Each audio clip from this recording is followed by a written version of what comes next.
Chapter 593. Ames was stacked with dozens of buffs, and her anger gradually subsided. She then snorted coldly and retracted her Esper ability. Heber did not mind. This was not the first time he had a conflict with Ames. He then turned around and nodded at Zoel. "Then, I'll take my leave first. I look forward to your decision." Zoel understood and passed the contact information to Ames. He then smiled and was about to leave the room. Looking at the back of the emissary, Han Shao suddenly hesitated. Should I stab a hole in Zoel? It feels like it will be very rewarding. He did not forget that today was only a private meeting before the official start of the party.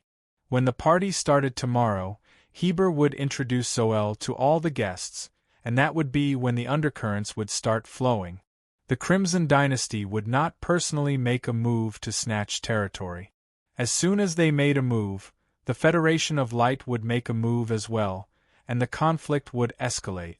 Because it was not the stage where players would fight outside of the chessboard, the Crimson Dynasty was trying to rope in the organizations of the Shattered Star Ring to increase the number of chess pieces in their hands. Throwing an observer's mark would allow them to see what the Crimson Dynasty was doing behind the scenes and how many organizations had joined the Crimson Dynasty. This was valuable information. However, while the observer's mark was almost untraceable, and even Ames could not detect it, there were two other beyond grade as present. Furthermore, the Crimson Dynasty might have some special methods. Let's give it a try. It won't be too serious if we're discovered. After all, they're trying to win us over, not enemies. Han Shao thought for a while, and a gray light flashed in his eyes. He threw an observer's mark on Zoel. Ames and Heber did not sense it at all. Zoel did not react either and left the room. The door covered his back. This time, Han Shao suddenly felt that someone was looking at him. He turned around and saw Austin staring at him. He sensed it. Han Zhao's heart skipped a beat. Everyone had different abilities, and Ames and Heber could not sense it. However, Austin was a mage and was extremely sensitive to all kinds of energy. Although the fluctuation of void energy was very faint, it did not escape his senses. However, Austin did not say anything to remind him. He only gave Han Shao a friendly smile and looked away. Han Shao did not know what he meant, but it was beneficial for him not to say it. If there's nothing else, I'm leaving. Ames was annoyed just looking at Heber. She did not want to stay there. Wait. At this moment, Heber spoke. What else is there? Ames frowned. I heard that you've been expanding your organization recently. We can work together. Heber's tone softened. Work together? Ames smiled faintly. Do you think our relationship is very good? I can forget about the farce you caused on planet Heber in the past, Heber said. Then you can continue to pursue it. Ames could not be bothered to argue. She left the throne and left. Han Shao brought Hila and Heber out of the room. Austin laughed. Haha, Heber, she's getting more and more annoyed with you. It doesn't matter. Heber did not mind. I thought you were going to propose a marriage alliance again. Forget it, she probably won't agree this time. Heber shook his head. To be honest, both of you have a tough personality. If you want to get her, you have to restrain yourself. Austin's tone was playful. His personality was more easygoing, and he had a good relationship with the two of them. He knew about Heber's history of pursuing Ames. I won't change because of any woman. Heber waved his hands. He did not have too much of an obsession with Ames. In the entire Shattered Star Ring, Heber felt that only Ames, who was also a Beyond Grade A, was worthy of him. Only she was qualified to be his spouse. If he could get Ames, his organization would have 2 Beyond Grade A supers, which would be a huge improvement. Heber did not want to lie, and he could not be bothered to waste time. His style had always been straightforward, and he did not hide that his real goal of pursuing Ames was just to form a strong alliance. Austin still remembered Heber back then.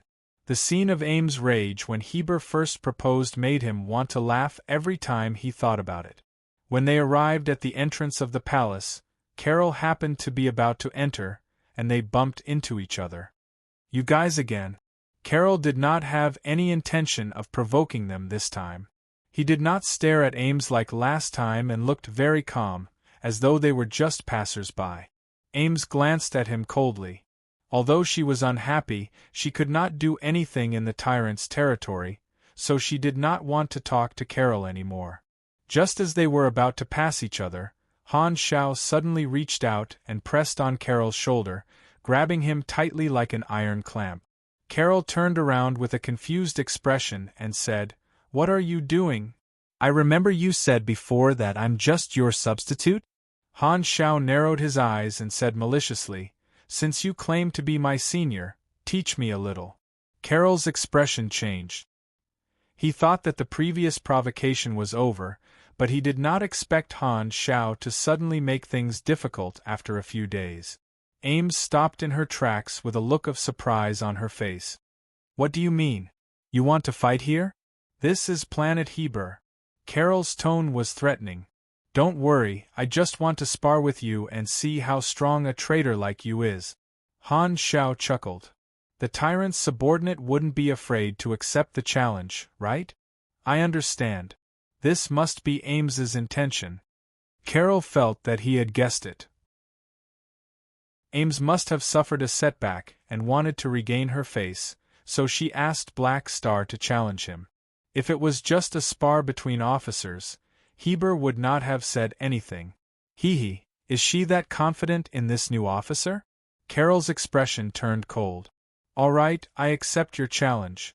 I hope you don't lose too quickly." Bloodshed Land was his home field, and he could use countless machines. Even though Black Star's name had been very famous recently, Carol was not afraid at all. Carol had heard about Ames' new officer. He also wanted to know Han Zhao's full strength and see what kind of trash Ames had found to replace him. Furthermore, his identity was sensitive, and he was representing the tyrant. Since Ames asked Black Star to challenge him, he could not back down. Although Heber could protect him, with the tyrant's personality, if he backed down, he would end up very unlucky. Bloodshed Land despised cowards the most. If one was not a battle maniac, they would not be able to reach the upper echelons of the tyrant. Han Zhao's lips curled up and he suddenly said, "We're both mechanics. It's boring to just spar. Let's bet something." "Bet on what?" "Let's bet. How about 5 sets of machinery blueprints? The loser must obey the winner and take out the blueprints requested by the winner." Han Xiao smiled slyly. "Betting with blueprints?" Carol frowned. Blueprints were the lifeblood of a mechanic, and it was very common for mechanics to bet blueprints. "Okay." Carol nodded. Han Zhao's eyes sparkled. There were a few reasons why he suddenly challenged Carol. Ames could not make a move, but he could. It was a good time to be high profile and show his strength. This was good for raising his position in this circle, and it could also help Ames vent her anger. If the tyrant interfered in a spar between officers, it would be embarrassing. Secondly, he had been spying on Carol for the past few days and roughly confirmed the other party's strength. Know yourself and know your enemy, and you will never be defeated. Furthermore, he realized that Carol had quite a few decent machinery equipment. Han Xiao proposed a bet because he wanted to win a few blueprints. He would not fight a battle without any benefit. The third reason was the most important. A new faction mission popped up on his interface. Ames' Wrath Mission Introduction. The traitor's provocation and the tyrant's harassment have made Ames unhappy. As a member of Floating Dragon, you know what you need to do. Mission requirements: publicly defeat Carol. Reward: 1,500 experience, plus 2,500 relationship with Floating Dragon faction, plus 30 favorability with Ames, plus 2 favorability with Heber, plus 15 renown. Punishment for failure: minus 20 favorability with Ames, minus 5 favorability with Heber. Chapter 594. In the middle of the Soul Cluster, the stars shone brightly, and a stream of light streaked across the universe, traversing through the darkness. It was the Blacklight Stealth. Only Han Xiao, Ames, and Hela were on board. After many days of travel, they finally arrived at Seoul from Colton. During this period, they had passed through many star systems through many teleportation stargates. At the stargate that Colton used to jump to Seoul, they were even interrogated by the Stargate Station. The Klent Kingdom had strict management of the Soul Cluster, and there were checkpoints set up at the stargates that crossed star clusters. The entry stargate crossed the desolate universe belt between two star clusters, saving a lot of time.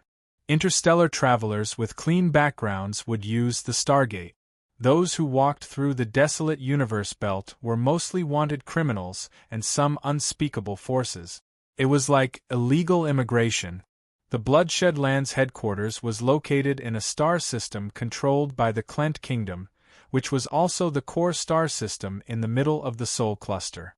In the hall, Han Xiao looked at the location of the Bloodshed Lands headquarters on the star map and curled his lip. Planet Heber, TSK, to actually name their headquarters after themselves, seriously. Han Xiao was just about to comment when he suddenly remembered that he had done the same thing. He immediately changed his words. Great minds think alike. Are we almost there? Aurora looked at the star map curiously and realized that she could not understand it. The hyperdrive will end in about 10 minutes and 27 seconds. Han Xiao looked at the interface that Rista had given him. The spaceship was now in autopilot mode, and the four of them were in the hull of the spaceship. Teacher, is planet Heber similar to Floating Dragon Island? Aurora turned around and asked. Ames was lying on the sofa with a noble and lazy temperament. She smiled and said, It's not the same. Planet Heber is much more expensive. It's an artificially modified planet built by the Klent Kingdom with the technology of a star cluster civilization. It's more like a moving fortress, the second most powerful weapon in Heber's hands. The ability of a star cluster civilization far exceeded that of a star system civilization. The most obvious difference was their mobility. A star cluster civilization could build a teleportation stargate, and the distance they could move in the universe was countless times that of a star system civilization. At the same time, the star cluster civilizations also had the technology to build planet-level battleship. The most common model was the planet-level mining mothership, which directly ate a planet and split it into various resources. Planet Heber was a planetary-class bastion built by the Klent Federation. Second strongest? What's the tyrant's strongest weapon? Hela asked with a serious expression. She was more interested in the abilities of the strongest people in the Shattered Star Ring. His strongest weapon is, of course, his own body. Ames shook her head. He can use his physical body to directly penetrate a planet. How is this possible? Aurora exclaimed. Han Xiao asked Philip to search for Heber's achievements. There was more than one record of him penetrating a planet. It was almost a routine for Heber. Heber's body is extremely strong.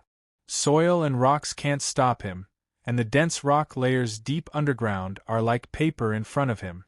Magma is his bathwater, and the temperature of a planet's core is not high enough to burn him. Maybe a star can hurt him, but a planet can't. Therefore, colliding with a planet is not much of a challenge for him. Ames sighed. Heber was almost her nemesis. Even the strongest force field could not tear Heber apart. Heber could move freely even under the pressure. Even if she used Floating Dragon Island to collide with him, it would be shattered by Heber's iron head technique. The natural enemy of force field Esper abilities was this kind of indestructible enemy. After all, although force field Esper abilities were all-round, they were more focused on control. Relatively speaking, killing power was not the strong point. Although Ames did things as she pleased, she was not without self-awareness. She was clear about her own weaknesses. Hela frowned and fell silent. Heber's strength had temporarily exceeded her understanding, and she did not know what to say.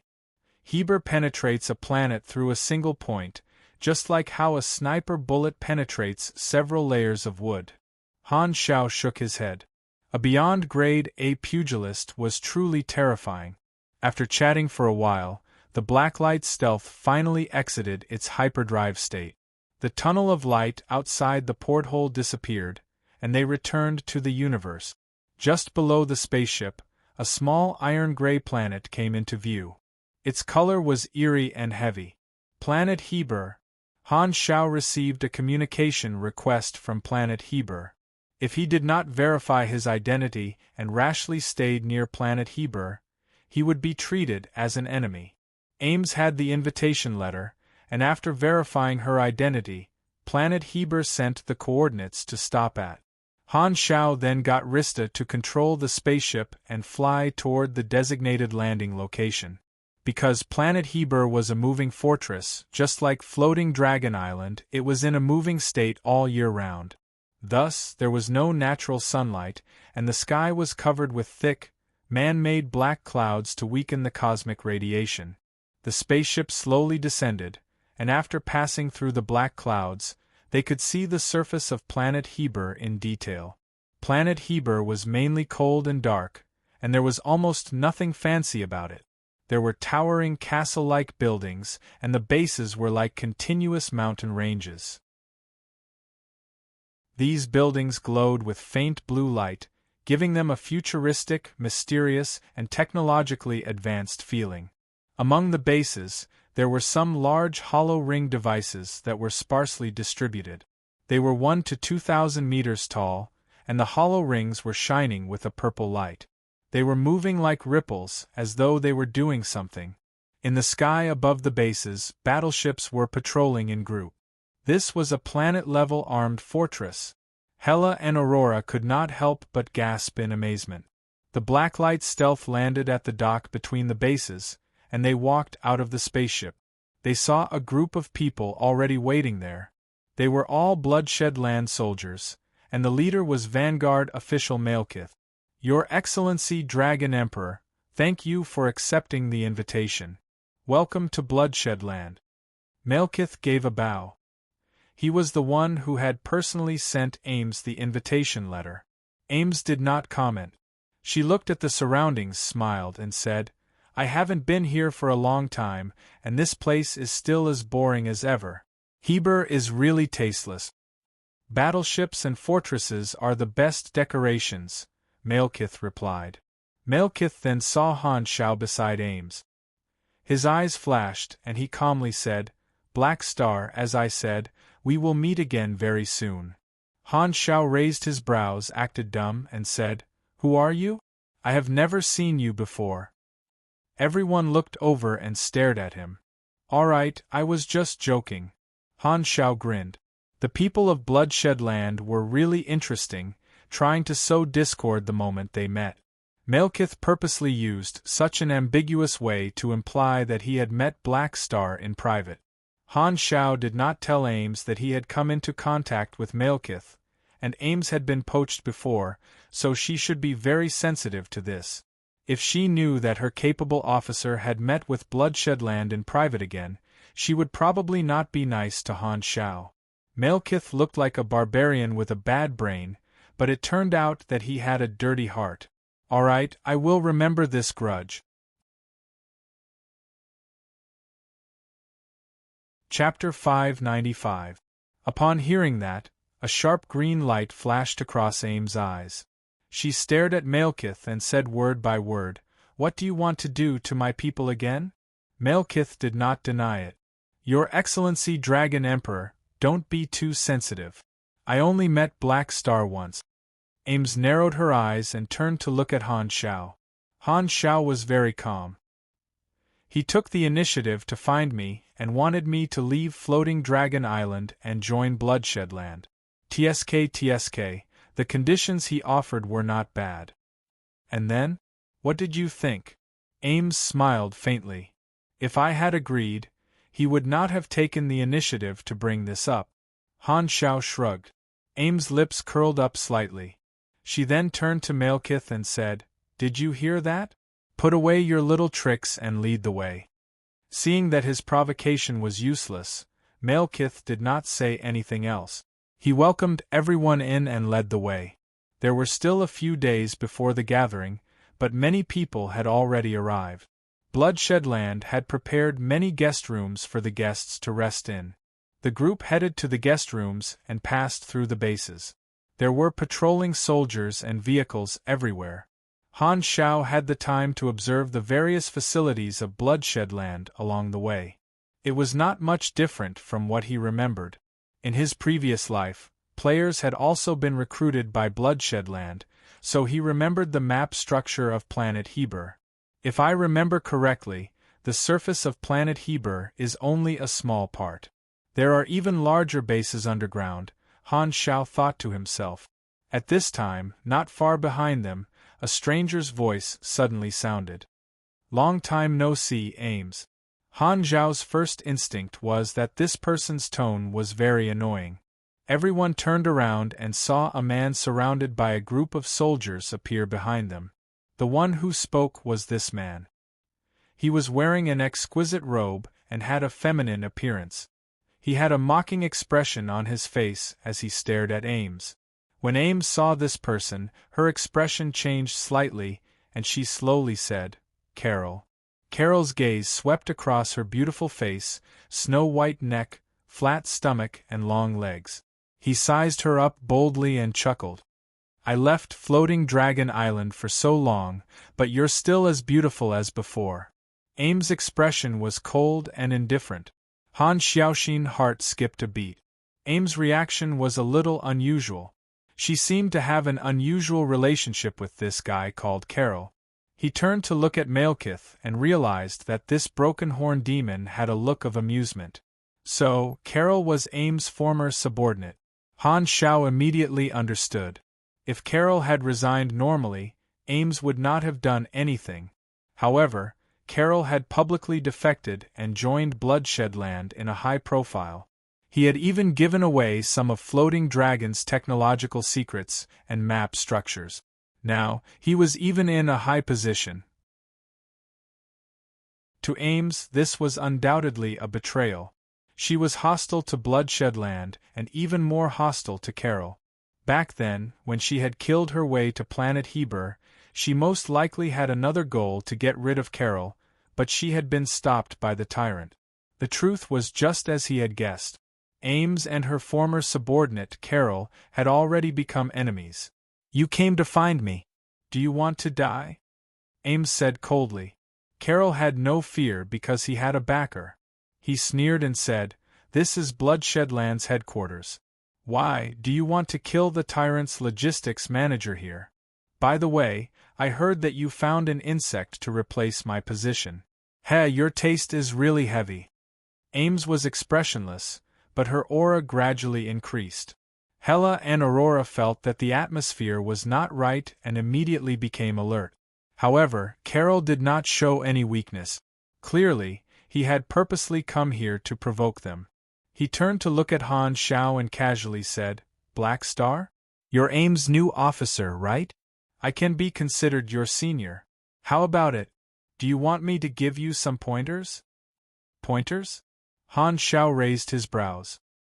He had not said anything and had not expected Carol to take the initiative to look for him.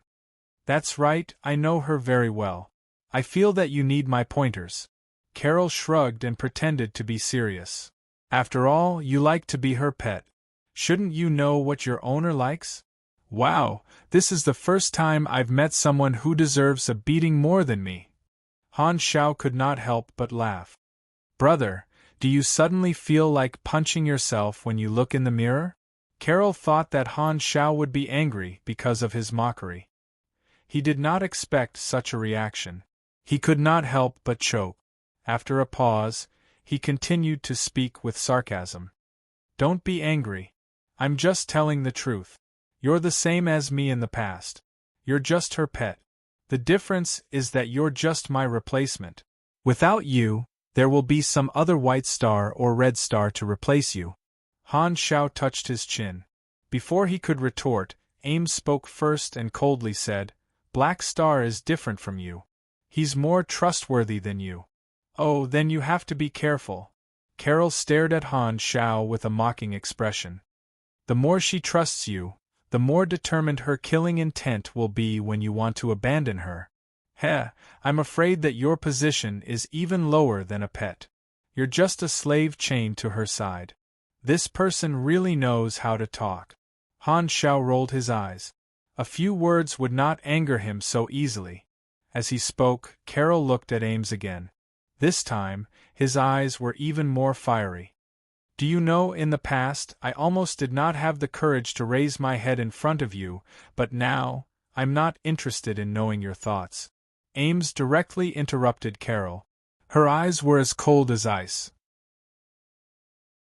She raised her hand and slowly said, Since you took the initiative to provoke me, it seems like you're mentally prepared to bear the consequences.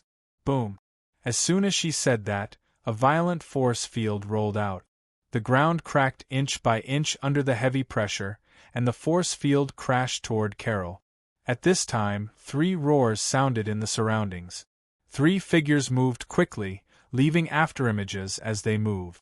They blocked in front of Carol at the same time, their bodies bursting with intense pugilist flames. The 3 of them blocked the force field with their 6 hands. One of them was Malekith. These 3 were all Grade A Bloodshed Land Vanguard officials. After a moment of stalemate, a shock wave suddenly exploded. The surrounding Bloodshed Land soldiers all turned into rolling gourds and were sent flying. The 3 Vanguard officials were also sent flying.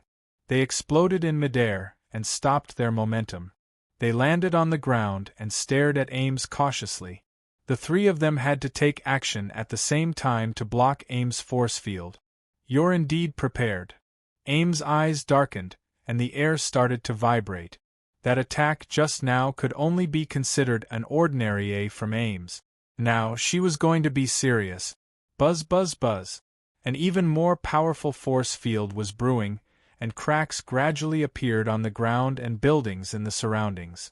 Seeing this, Han Xiao had no choice but to take a few steps forward and stand in front of Ames. With a flash of mechanical force, the Watcher instrument floated behind him in the shape of a ring, like a halo behind his head. The muzzle of the hovering shield shuttle lit up and aimed at the enemies. Han Xiao grinned. Then, do you want to fight me one-on-one or as a group? I'm fine with either. Malekith and the other 2 Vanguard officials all had an eager look in their eyes. Although that was what he said, Han Xiao knew that they would not be able to fight. This was Bloodshedland's show of strength, and the tyrant would definitely interfere. After all, they were guests, and Heber would not allow Ames to do whatever she wanted and ruin his party. However, although they would not be able to fight, he still had to show his stance. He could not just stand aside and let Ames face the enemy alone.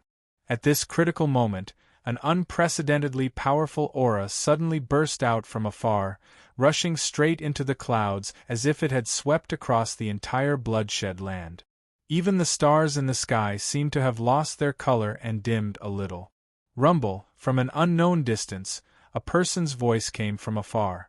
It was loud and deep like rolling thunder. Ames, do you think I don't exist to make a move in my territory? As soon as he heard this voice, Han Xiao immediately felt the domineering tone in it. He subconsciously thought of the tiger roar that he had personally felt when he went to the zoo in his previous life. Chapter 596. Everyone looked in the direction of the voice. That was the center of the Bloodshed Land, where Heber's palace was located. Ames' eyes flickered a few times.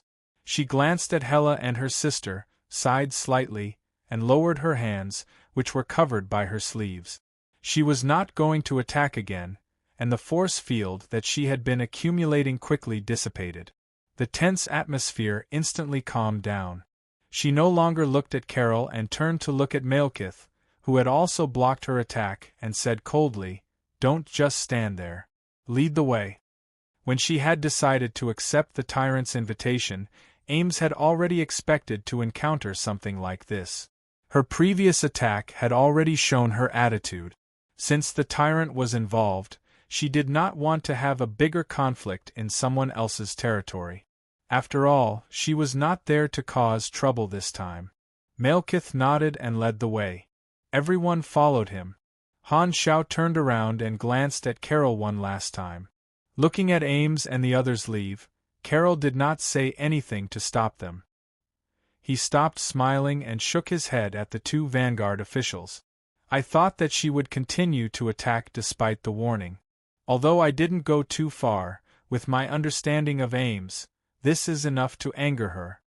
One of the Vanguard officials sighed and said, "The Dragon Emperor has also changed. The rumors are right. She has the ambition to expand." The Black Star Corps also represented the expansion of Floating Dragon.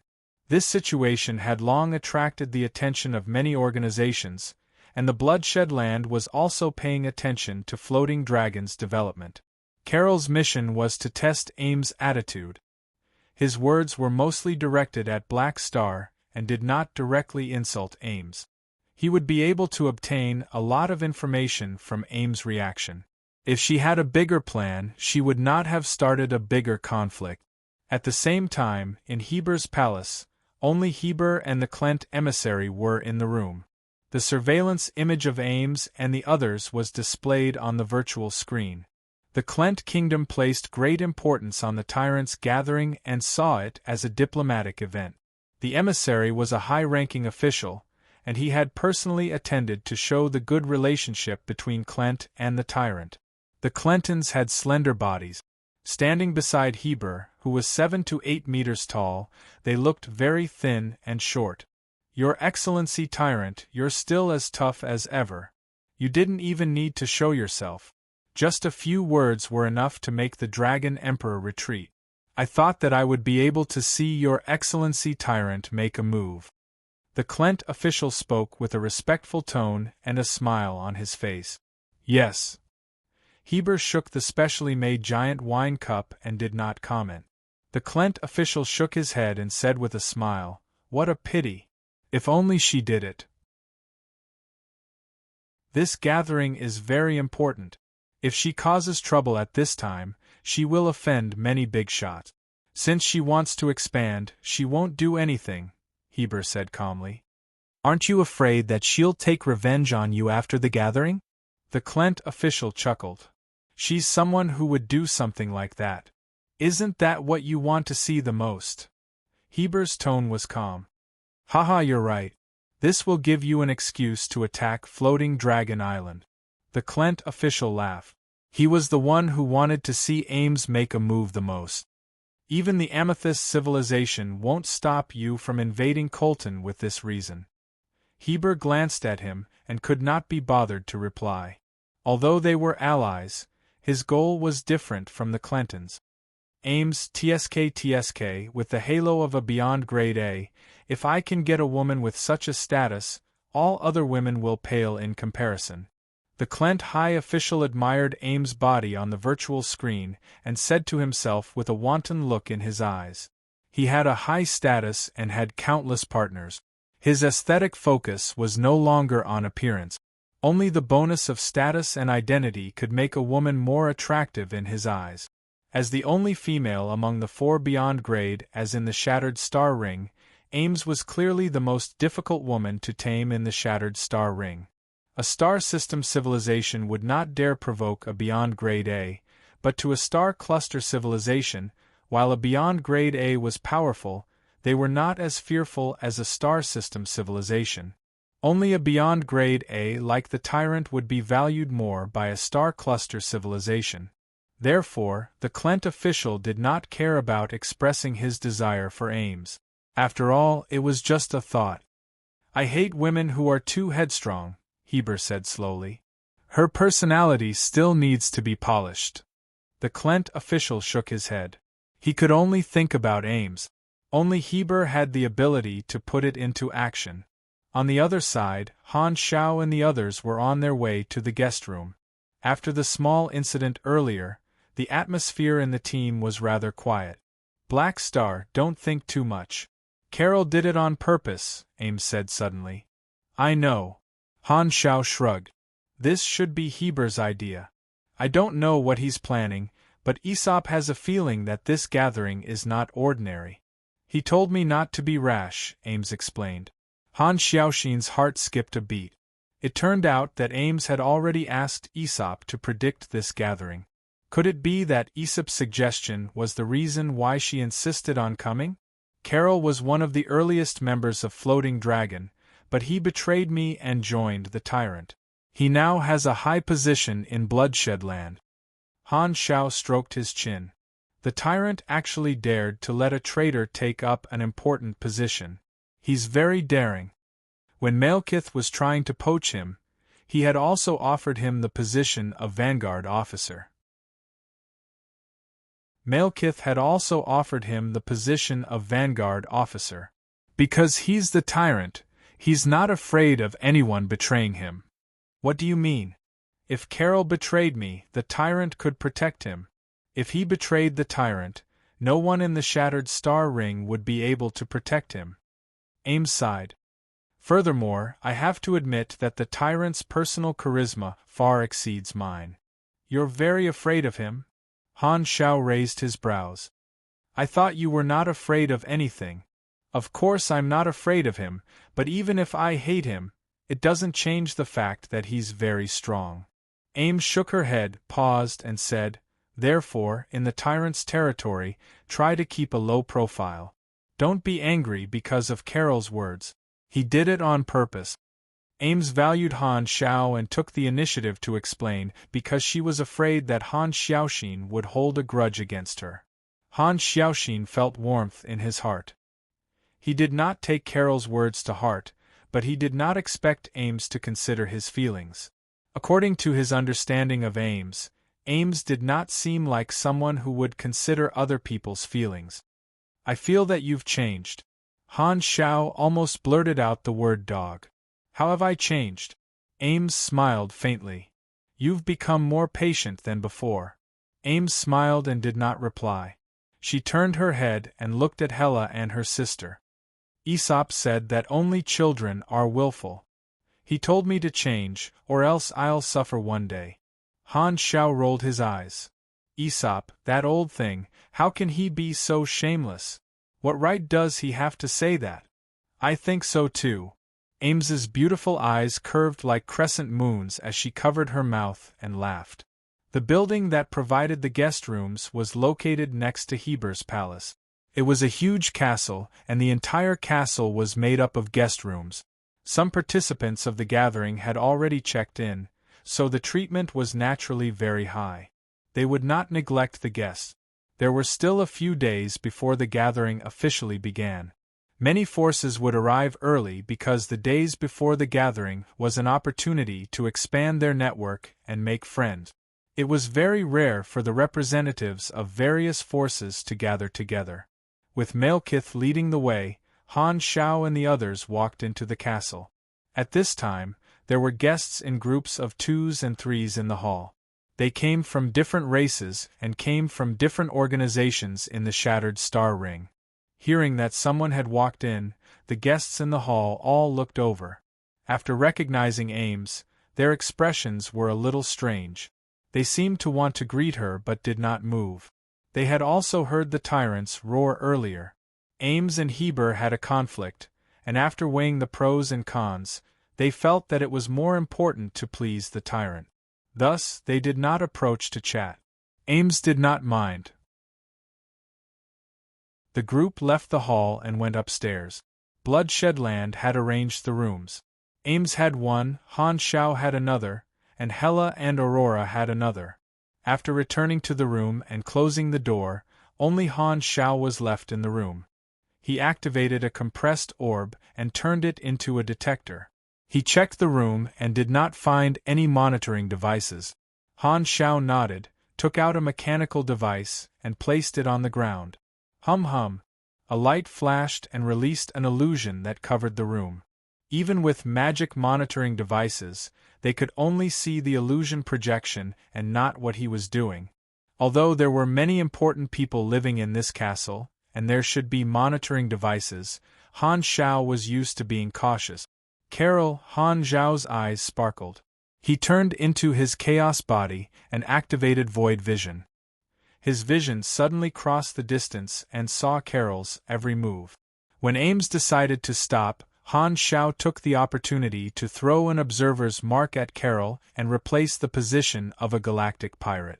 The observer's mark was used to monitor Carol's movements just in case. If there was a need in the future, it might come in handy. Furthermore, Carol was the logistics manager of Bloodshedland and probably had to come into contact with important equipment often. Han Xiao felt that he should have a lot of money on him. It seems like I can use the observer's mark to obtain information in this gathering. Han Xiaoxin thought to himself. In his previous life, no players had discovered the Tyrant's gathering.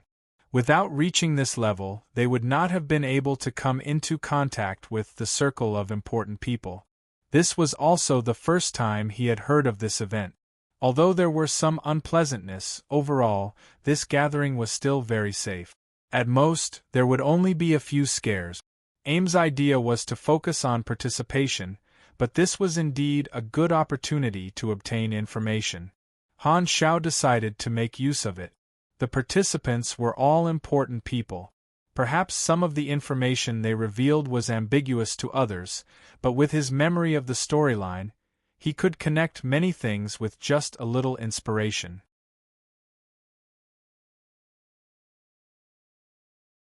Chapter 597. For the next few days, Han Xiao and the others waited in the castle. Everything was peaceful, and the Bloodshed Land did not have any conflicts. The Tyrant's 8 boys the 8 Vanguard officials did not appear again. Other than not being able to enter the secret areas, the guests could move freely in the Bloodshed Land and let the soldiers lead the way. Han Xiao would occasionally go out and visit the Bloodshed Land. The ordinary soldiers in the headquarters of Planet Heber were all low-grade supers, and there were no ordinary people. The Tyrant's subordinates were mainly pugilists, and muscular bullies could be seen everywhere. The soldiers wore special gray heavy armor, which looked simple and plain. The armor had the effect of strengthening one's physique and pugilist energy. Han Xiao noticed that other than the ordinary soldiers, the Bloodshed Land also had some elite soldiers. They were stronger individually and wore special armor with many additional accessories, such as special long tails, wings, and claws. These accessories were all multi-purpose accessories. According to the soldier who led the way, these soldiers were called the 10,000 Beast Soldiers, one of the elite troops of the Bloodshed Land. Han Xiao paid more attention to the weapons and vehicles of the Bloodshed Land. They were all unique. Clearly, the Tyrant had a mechanic team that specialized in researching special equipment. The Bloodshed Land was happy to show off its strength to the guests, but what it showed was only the tip of the iceberg. There was definitely something even more powerful under the surface. Han Xiao could not help but feel pressured. He was also developing his own organization. Although he was rising very quickly, there was still a huge gap between him and a large organization with many years of accumulation and resources. The development of the Black Star Corps still had a long way to go. Over the past few days, new guests had arrived and stayed in the castle. Although Ames had come to participate in the gathering, she obviously did not care about such things. She stayed in the room to teach Hela and Aurora, and Han Xiao represented her in the outside world. When he was not visiting the Bloodshed Land, Han Xiao was chatting with these guests. The guests all represented famous organizations in the Shattered Star Ring. This was a good opportunity to expand his network and get to know other people. Among them were the leaders of super financial groups, the representatives of star cluster civilizations, and the leaders of various organizations, such as intelligence organizations, firearms organizations, and so on. Han Xiao even met the person in charge of the Mercenary Alliance in the Shattered Star Ring. The other party's attitude was very friendly, and they chatted happily. The identity, status, and influence of the guests who were invited to the party belonged to the highest circle in the Shattered Star Ring. Most of the organizations had heard of Black Star. While they did not pay much attention to him, he represented Floating Dragon after all, and the Black Star Corps had been in the limelight recently. Han Zhao's current fame and reputation had reached a certain level. Most of the guests still recognized Han Zhao as a member of their circle. All along, Han Zhao had only been in different star systems. That was only the tip of the iceberg in the shattered star ring, and his influence was limited. Now, he had finally reached a higher level and come into contact with the bigger and core of the shattered star ring. The guests were also divided into a few levels. The lowest level were the super financial groups, and the middle level were the large organizations. Floating Dragon was in between the low and middle levels. The highest level was a huge organization like the Bloodshed Land, as well as the representatives from the 7-star cluster civilizations of the Shattered Star Ring. As for the recognition of Han Zhao, it decreased from low to high.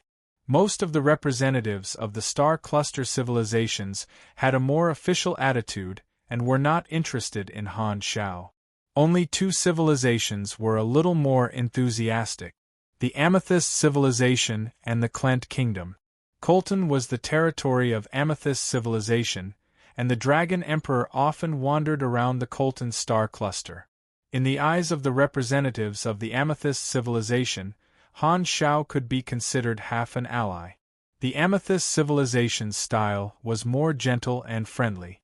The high officials of the Clent Kingdom were even more enthusiastic and took the initiative to talk to Han Zhao. Han Zhao naturally did not reject them.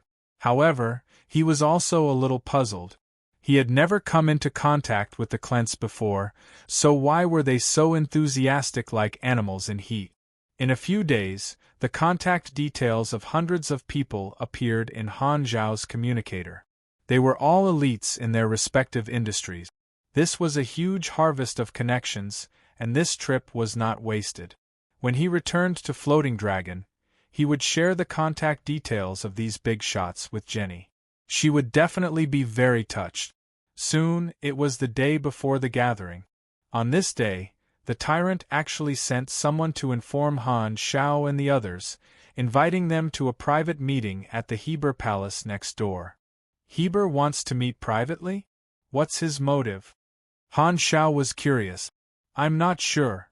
Ames shook her head. We'll know when we get there. She also wanted to know Heber's attitude, so she accepted the invitation. The group walked into the Heber Palace and came to a huge conference room. 3 thrones floated 3 meters above the ground, forming a tripod. On one of the thrones sat a 7-meter-tall giant with a strong aura. As soon as he walked into the room, everyone looked over subconsciously. Heber's presence was extremely strong. He could attract the attention of others immediately, making it impossible for them to ignore him. This was the first time Han Zhao had seen Heber in person. The first thing he thought of was a lion. So big. This was the first impression that Heber gave Han Zhao. Sit. Heber looked over. His eyes were very calm, and his tone was very calm. However, there was a natural sense of oppression, as if his domineering aura was carved into his bones. No matter what he did, it would subconsciously spread out. Ames snorted coldly. Her body floated in the air, and she sat on a throne. Han Zhao and the 2 sisters stayed beside the throne. Why are you looking for me? Ames asked in a low voice. Heber looked at the 3rd empty seat. We're still missing one person. We'll talk about it when everyone is here. After saying that, the tyrant closed his eyes and went to rest, leaving Ames there. How arrogant! Han Zhao couldn't help but twitch the corner of his mouth. Ames snorted. She was used to it. Heber's style was like this. He did things his own way, and he was straightforward. He didn't like to talk nonsense. After waiting for a while, the door opened again. A child draped in a loose robe floated in. A few tiny dragons of magic power circled around him, swimming obediently. This child had a round face and pointy ears. He looked like he was only 6 or 7 years old. His body was small, and the red and white mage robe was like an exquisite and luxurious quilt on his body. Instead of saying that he was wearing the mage robe, it was more like the mage robe was wrapping him up. The bottom of the robe was almost touching the ground. Below the child, there were a few masked men in black robes. When they walked, their heads were lowered, making them look very mysterious. "You're here too?" Ames raised her voice. "I heard that there's something big this time, so I'm here to join in the fun." The child sat on the empty throne and nodded at the two of them. "Ames, Heber, long time no see." Han Xiaoxin's heart skipped a beat. This child was another beyond grade A in the Shattered Star Ring, Magus Austin, an unfathomable mage. Austin looked very young, but he was actually from a long-lived race. He was born with an unparalleled affinity for magic. He also had a series of titles, such as Law Twister, Master of Forbidden Spell Creation, Half-Magic Entity, Arcane Dominator, and so on. Han Xiao looked at the masked mages in black robes below Austin. Every mage had their hands clasped in front of them, hiding them in their wide sleeve. They stared at the floor with their heads lowered like silent statues. "So they're forbidden sorcerers." Han Xiao narrowed his eyes. Magus Austin's organization was called the Hidden Red Robe Abbey, one of the holy lands for mages in the Shattered Star Ring. They mainly researched and discussed magic and occasionally handled some magic investigation cases. As long as one was a mage in the Shattered Star Ring, 80% of them would be willing to join the Hidden Red Robe Abbey. The Hidden Red Robe Abbey was divided into outer members and inner members. The outer members were scattered people and would not be forced too much. If they wanted to learn more advanced magic, they would have to pass an assessment and sign a magic contract to become an inner member of the Hidden Red Robe Abbey. Only the inner members were considered the troops under Austin's command. The forbidden sorcerers were the elites of the Hidden Red Robe Abbey. Due to the different nature of the organization, the size of their armed forces was not as big as Bloodshed Lands. However, if the outer members were included, their numbers would probably far exceed Bloodshed Lands.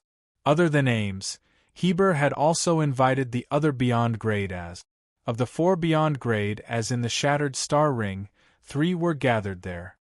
Heber then opened his eyes. "Everyone's here. Let's get down to business." "Wait, where's the other guy?" Ames asked. She was referring to the last Beyond Grade A who was not present. "He said he was too far away and couldn't be bothered to come." "That's indeed his style." Austin chuckled. Heber did not want to waste time chatting and went straight to the point. "I'm meeting you this time because I want to introduce someone to you." The door on the other side opened and a person walked in. Everyone looked over with curiosity in their eyes. They wanted to see who this person that Heber had specially introduced to the other 2 Beyond Grade as was. This person was a humanoid species. He was tall, about 2.5 meters. His skin was light red and he had short hair. His facial features were quite unique, but they were still in line with the aesthetics of the universe humans. He was wearing a soft robe with a unique style that looked very complicated and luxurious. It was unknown what material it was made of, but the robe had exquisite patterns and was crimson in color. Facing the 3 Beyond Grade as, this person's expression was calm and extraordinary. He stood in the middle of the 3 thrones and nodded to each of them. "Let me introduce," Heber said calmly, "the Red Empire's special envoy, Zoel." As soon as he said that, everyone's pupils constricted. Han Zhao's expression did not change, but his heart was in turmoil. The Red Empire, one of the 3 universal civilizations, the most advanced civilization, had actually sent a special envoy to the Tyrant's gathering? Had Heber already made contact with the 3 universal civilizations? Wait a minute. Han Xiao suddenly realized where the problem was. The Shattered Star Ring was nominally under the Radiant Federation's territory, but the Red Empire had secretly sent a special envoy to the Tyrant's gathering. The significance of this was extraordinary. Han Zhao's thoughts spun quickly. Suddenly, he thought of something, and his expression changed slightly. He still remembered that the background of version 3.0 Crimson Tide was the expansion of the Red Empire and the various star fields. So, the signs appeared at this time. Han Xiao took a deep breath and calmed himself down. The tyrant's gathering was probably a trap. Ames frowned slightly and could not help but think of Aesop's prophecy before they left. This gathering was indeed not simple. The atmosphere became silent. Zoel nodded slightly and broke the silence. It's an honor to meet the 3 beyond grade A supers of the Shattered Star Ring. We're honored as well, Austin replied. He then looked at Heber with a questioning gaze. Introduce them to the special envoy of the Red Empire. What does this mean? What we're going to talk about next is the theme of this gathering. I'll tell you in advance. Heber spoke with a deep voice. Not long ago, the Outerverse explorer that the Federation of Light placed outside the Shattered Star Ring sent back a report. It crossed a large section of the desolate universe belt and is currently marking out a new star cluster area in the unexplored universe.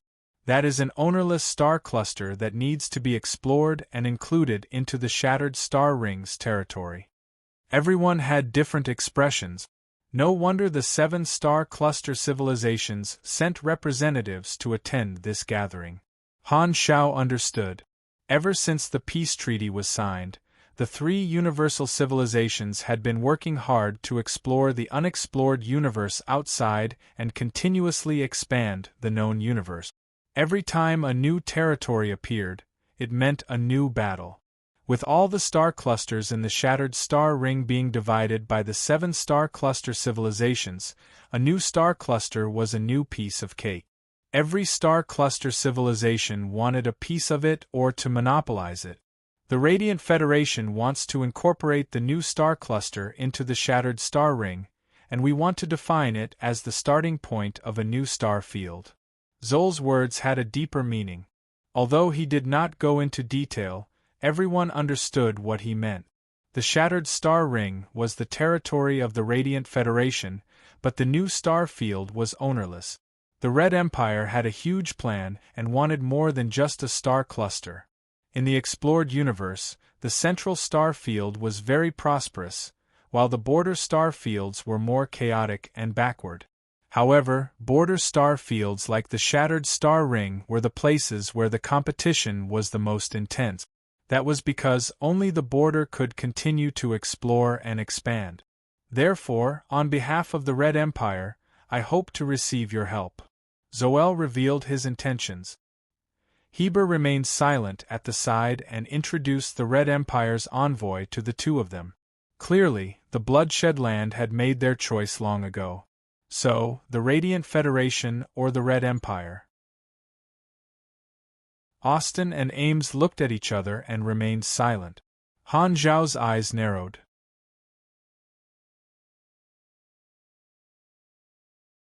Chapter 598. 3 thrones floated in the air, and 3 beyond grade as sat on them, surrounding the Red Empire's envoy, Zoel, in the middle. What can we get if we help you? After thinking for a while, Austin was the first to express his opinion. Everyone present was a respectable person. Even the Red Empire's envoy could not make empty promises. Asking for the help of beyond grade as with just one sentence without any conditions in exchange, he was not a hooligan. A new territory represents an opportunity. If we can use the newly discovered star cluster as the starting point of a new star field, the areas we explore in the future will all be included in the new star field. At that time, the new star field might become a star field of the same size as the Shattered Star Ring.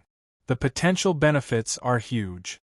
With a wave of his hand, the miniature communicator on his wrist projected a virtual star map, marking the location of the new area.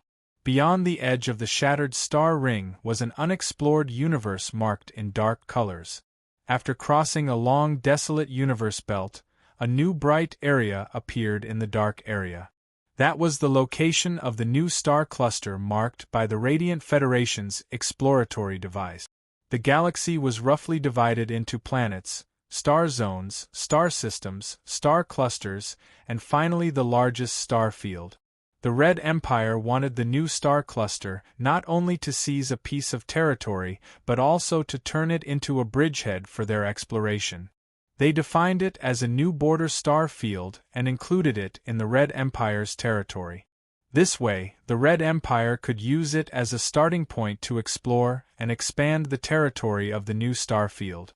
The areas that were discovered later all belonged to the new star field, which was the Red Empire. The Radiant Federation controlled the Shattered Star Ring, and the Red Empire wanted another border star field.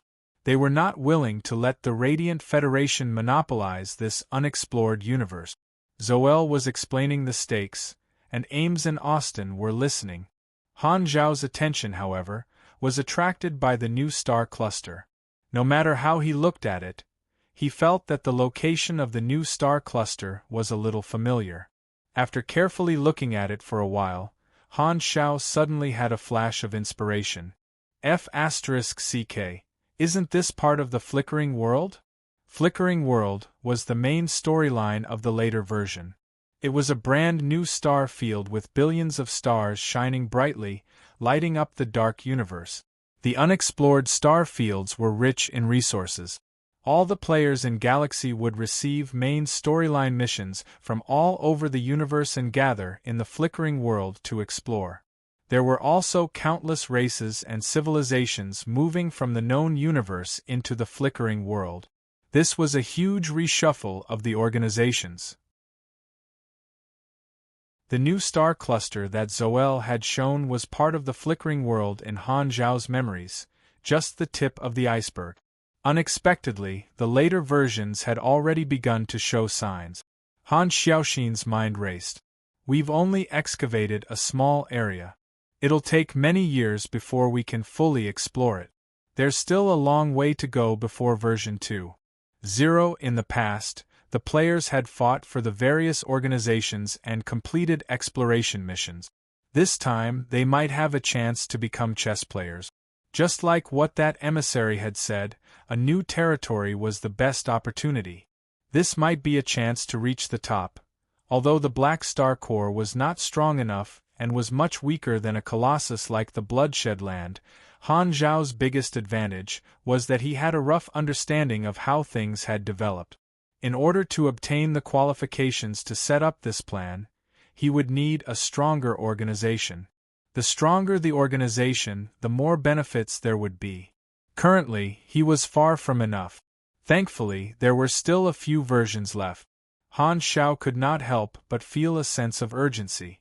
The birth of the Flickering World at least meant one thing, which was that the Red Empire had succeeded in the end. They had taken the new star cluster from the Radiant Federation and defined it as a new star field.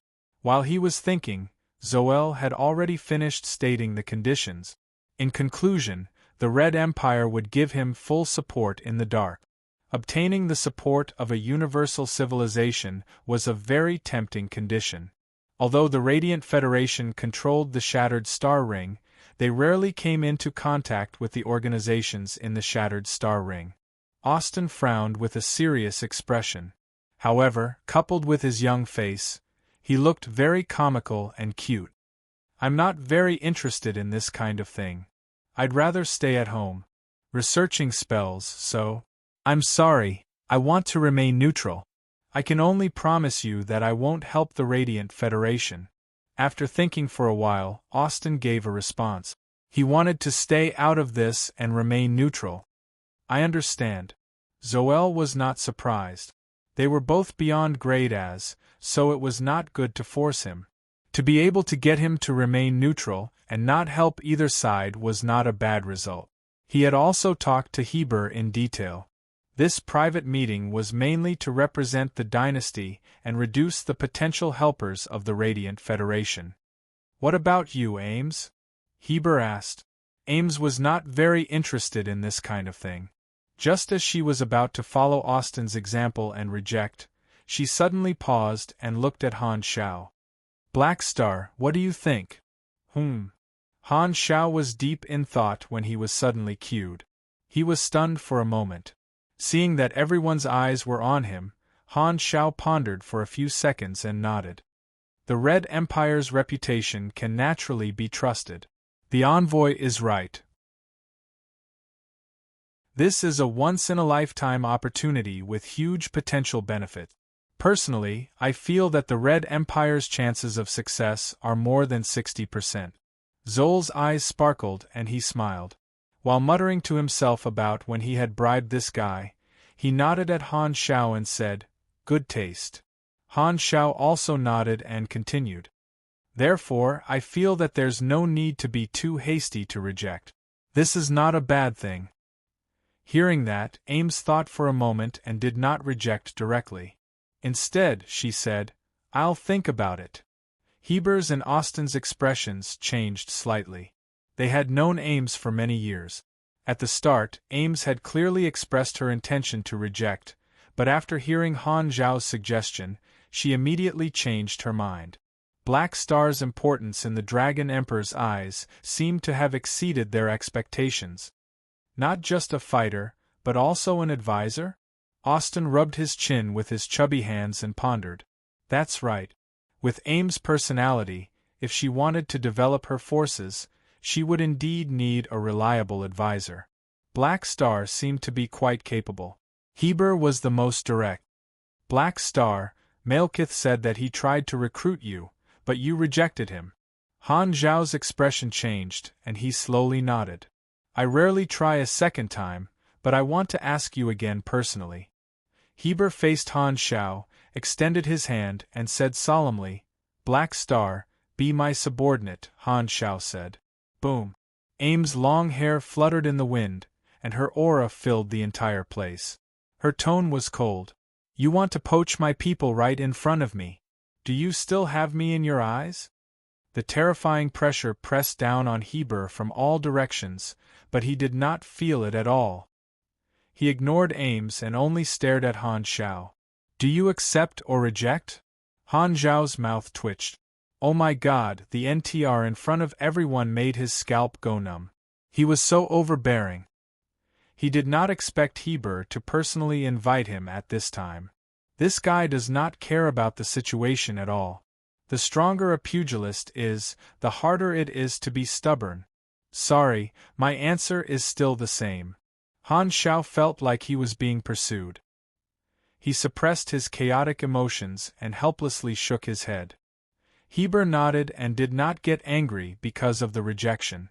It was as if he did not mention this topic and let it go. He liked talents, but he would not force people who did not want to join him. The force field was still strengthening. Heber turned to look at Ames. "Why aren't you retracting your Esper ability? Do you want to fight?" Ames was expressionless. Her aura gradually rose, and she was on the verge of exploding. She almost threw Aesop's advice out of the window. Austin had no choice but to intervene to prevent the two from really fighting. He pinched his fingers and cast a series of calming spells on Ames. Okay. It's not the first day you know him. Don't mess around."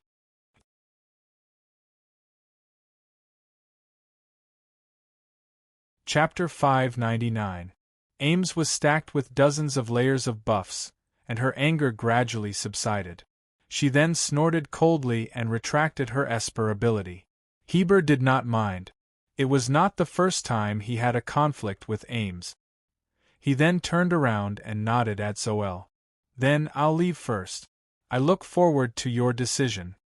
Zoel understood. He passed the contact information to Ames, smiled, and was about to walk out of the room. Looking at the back of the envoy, Han Shao suddenly hesitated. "Should I plant an eye on Zoel? It feels like it will be very rewarding." He did not forget that today was just a private meeting before the official start of the gathering. When the gathering started tomorrow, Heber would introduce Zoel to all the guests.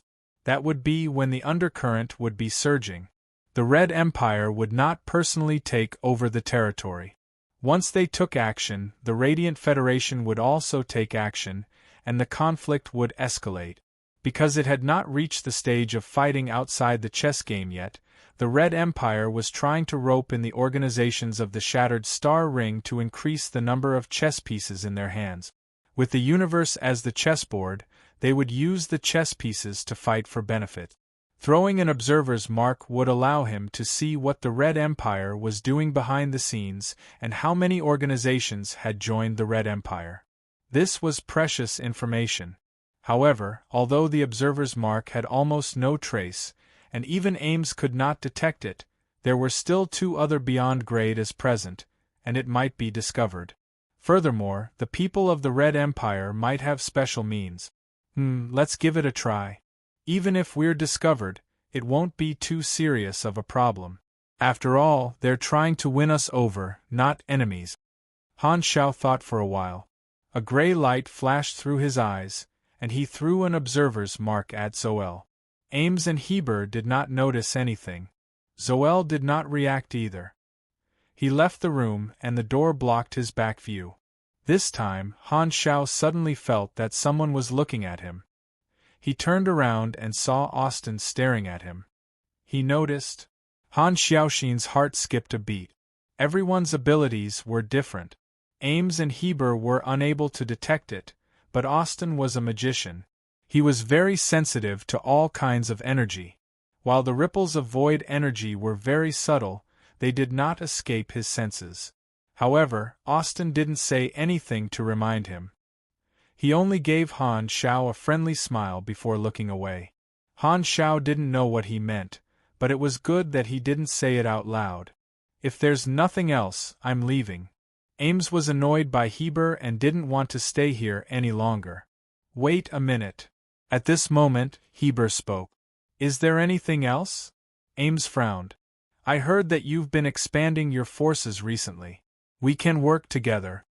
Heber's tone softened. Join hands. Ames smiled faintly. Do you think we're on good terms? I cannot pursue the farce of you attacking planet Heber in the past, Heber said. I'll write it off. Then you'd better continue pursuing it.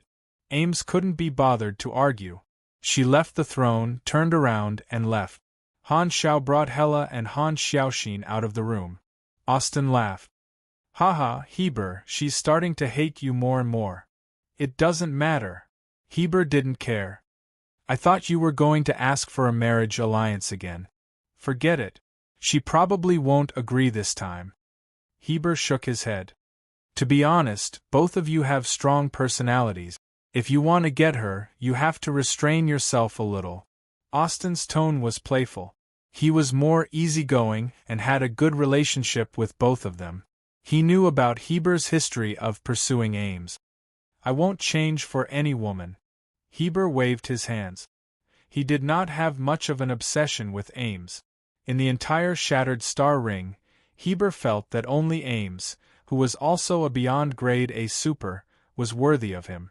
Only she was qualified to be his spouse, and it did not involve love. If he could get Ames, his organization would have 2 beyond grade A supers. This would be a huge improvement. Heber did not bother to lie and was too lazy to waste time. He had always been straightforward and did not avoid the fact that his real goal of pursuing Ames was just to join forces. Austin still remembered the time when Heber proposed for the first time. Ames was furious. Every time he thought about it, he would want to laugh. When Han Xiao and the others walked to the entrance of the palace, Carol was just about to enter. Both parties bumped into each other. You guys again. Carol did not have any intention of provoking them this time. He did not have his eyes glued to Ames like last time. His expression was very calm, as if he only saw them as passers-by. Ames glanced at him indifferently. Although she was not happy, she could not do anything in the tyrant's territory. She did not want to bother with Carol anymore. Just as the 2 parties were about to walk past each other, Han Xiao suddenly reached out and pressed on Carol's shoulder, grabbing him tightly like an iron clamp. Carol turned around with a confused expression and said, "What are you doing? I remember that you said before that I'm just a substitute for you?" Han Shao narrowed his eyes and said with bad intentions, "Since you call yourself my senior, give me some pointers." Carol's expression changed. He thought that the previous provocation was over, but he did not expect that after a few days, Han Shao would suddenly make trouble for him. Ames stopped in her tracks with a look of surprise on her face. "What do you mean? You want to fight here? This is Planet Heber," Carol said with a threatening tone. "Don't worry, I just want to spar with you and see how strong a traitor like you is." Han Shao chuckled. "Don't tell me that the tyrant's subordinate doesn't dare to accept the challenge. I understand. This is Ames' intention, right?" Carol felt that he had guessed correctly. Ames must have been humiliated and wanted to regain her face, so she asked Black Star to challenge him. If it was just a spar between officers, Heber would not have said anything. Is she that confident in this new officer? Carol's expression turned cold. "Okay, I accept your challenge. I hope you don't lose too quickly." Bloodshed Land was his home ground, and he could use countless machines. Even if Black Star's name was very famous recently, Carol was not afraid at all. Regarding Ames' new officer, Carol had heard about it. He also wanted to know the full strength of Han Shao and see what kind of person Ames had found to replace him. Furthermore, his identity was sensitive, and he represented the tyrant. Since Ames had asked Black Star to challenge him, he could not back down. Although Heber could protect him, with the tyrant's personality, if he backed down, he would end up very unlucky. Bloodshed Land despised cowards the most. If one was not a battle maniac, they would not be able to reach the upper echelons of the tyrant. Han Zhao's lips curled up and he suddenly said, "We're all mechanics. It's boring to just spar. Let's make a bet." "Bet on what?" "Let's bet 5 sets of mechanical blueprint.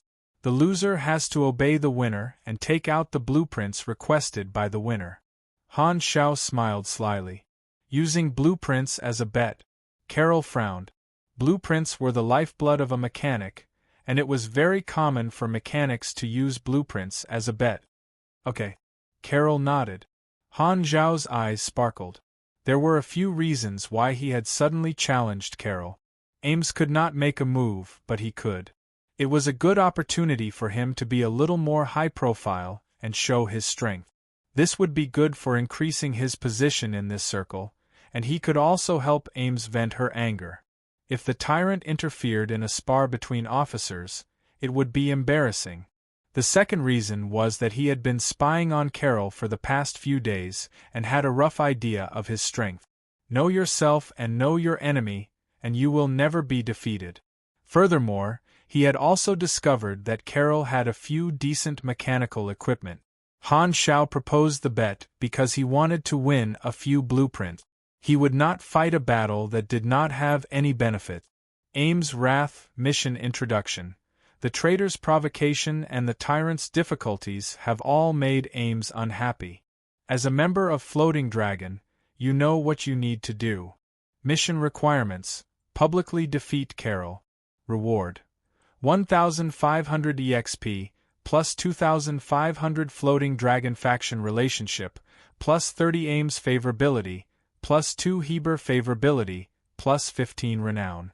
Failure punishment: minus 20 Ames favorability, minus 5 Heber favorability.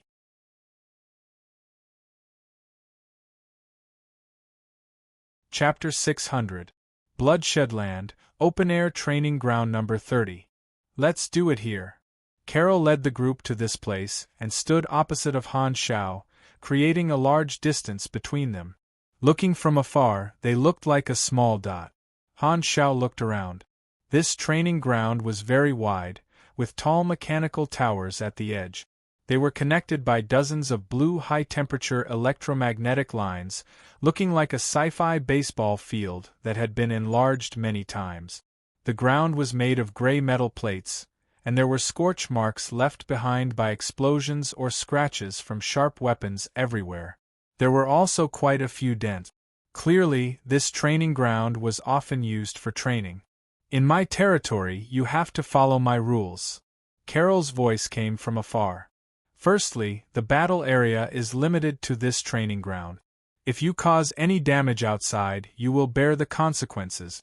Secondly, you cannot cause any serious damage to the opponent, so don't worry, your life will not be in danger. As he spoke, Carol activated the training ground. The ground rumbled, and many holes appeared on the metal floor. Mechanical soldiers rose up one after another, surrounding Carol. All the mechanical towers at the edge of the training ground shook, and light shot out from the tops of the towers, forming a projection that showed the countdown of 3 minutes. Carol's lips curled up and he said, "Don't say that I'm bullying you. Before the battle starts, you have 3 minutes to prepare. Once the 3 minutes are up, this training ground will be covered by a protective shield." Black Star was a guest, so he definitely would not bring too many combat machines. They were most likely all on the spaceship, and he would be given 3 minutes to bring the machines to the training ground. After the protective shield covered the training ground, Black Star would not be able to receive any reinforcements from the outside and could only use the machines on the training ground to fight. As for Carol himself, he had an endless supply of troops. Since Combat Field Number 30 was a facility that released machines from the ground for the trainers to fight, there were many tracks hidden in the metal plates on the ground that were connected to the underground logistics warehouse of Planet Heber. This meant that even with the protection of the protective shield, Carol could still receive endless reinforcements. Carol was very clear that a battle between two mechanic supers would most likely turn into a war of attrition. Black Star's forces were limited, and his forces were unlimited. He was already in an undefeatable position. The protective shield was transparent, so he could trample on Black Star in public.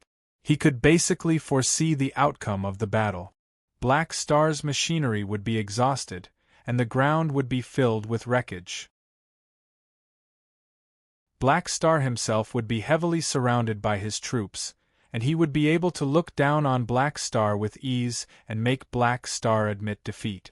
Ames wanted her subordinates to help her vent her anger and defeat her subordinate.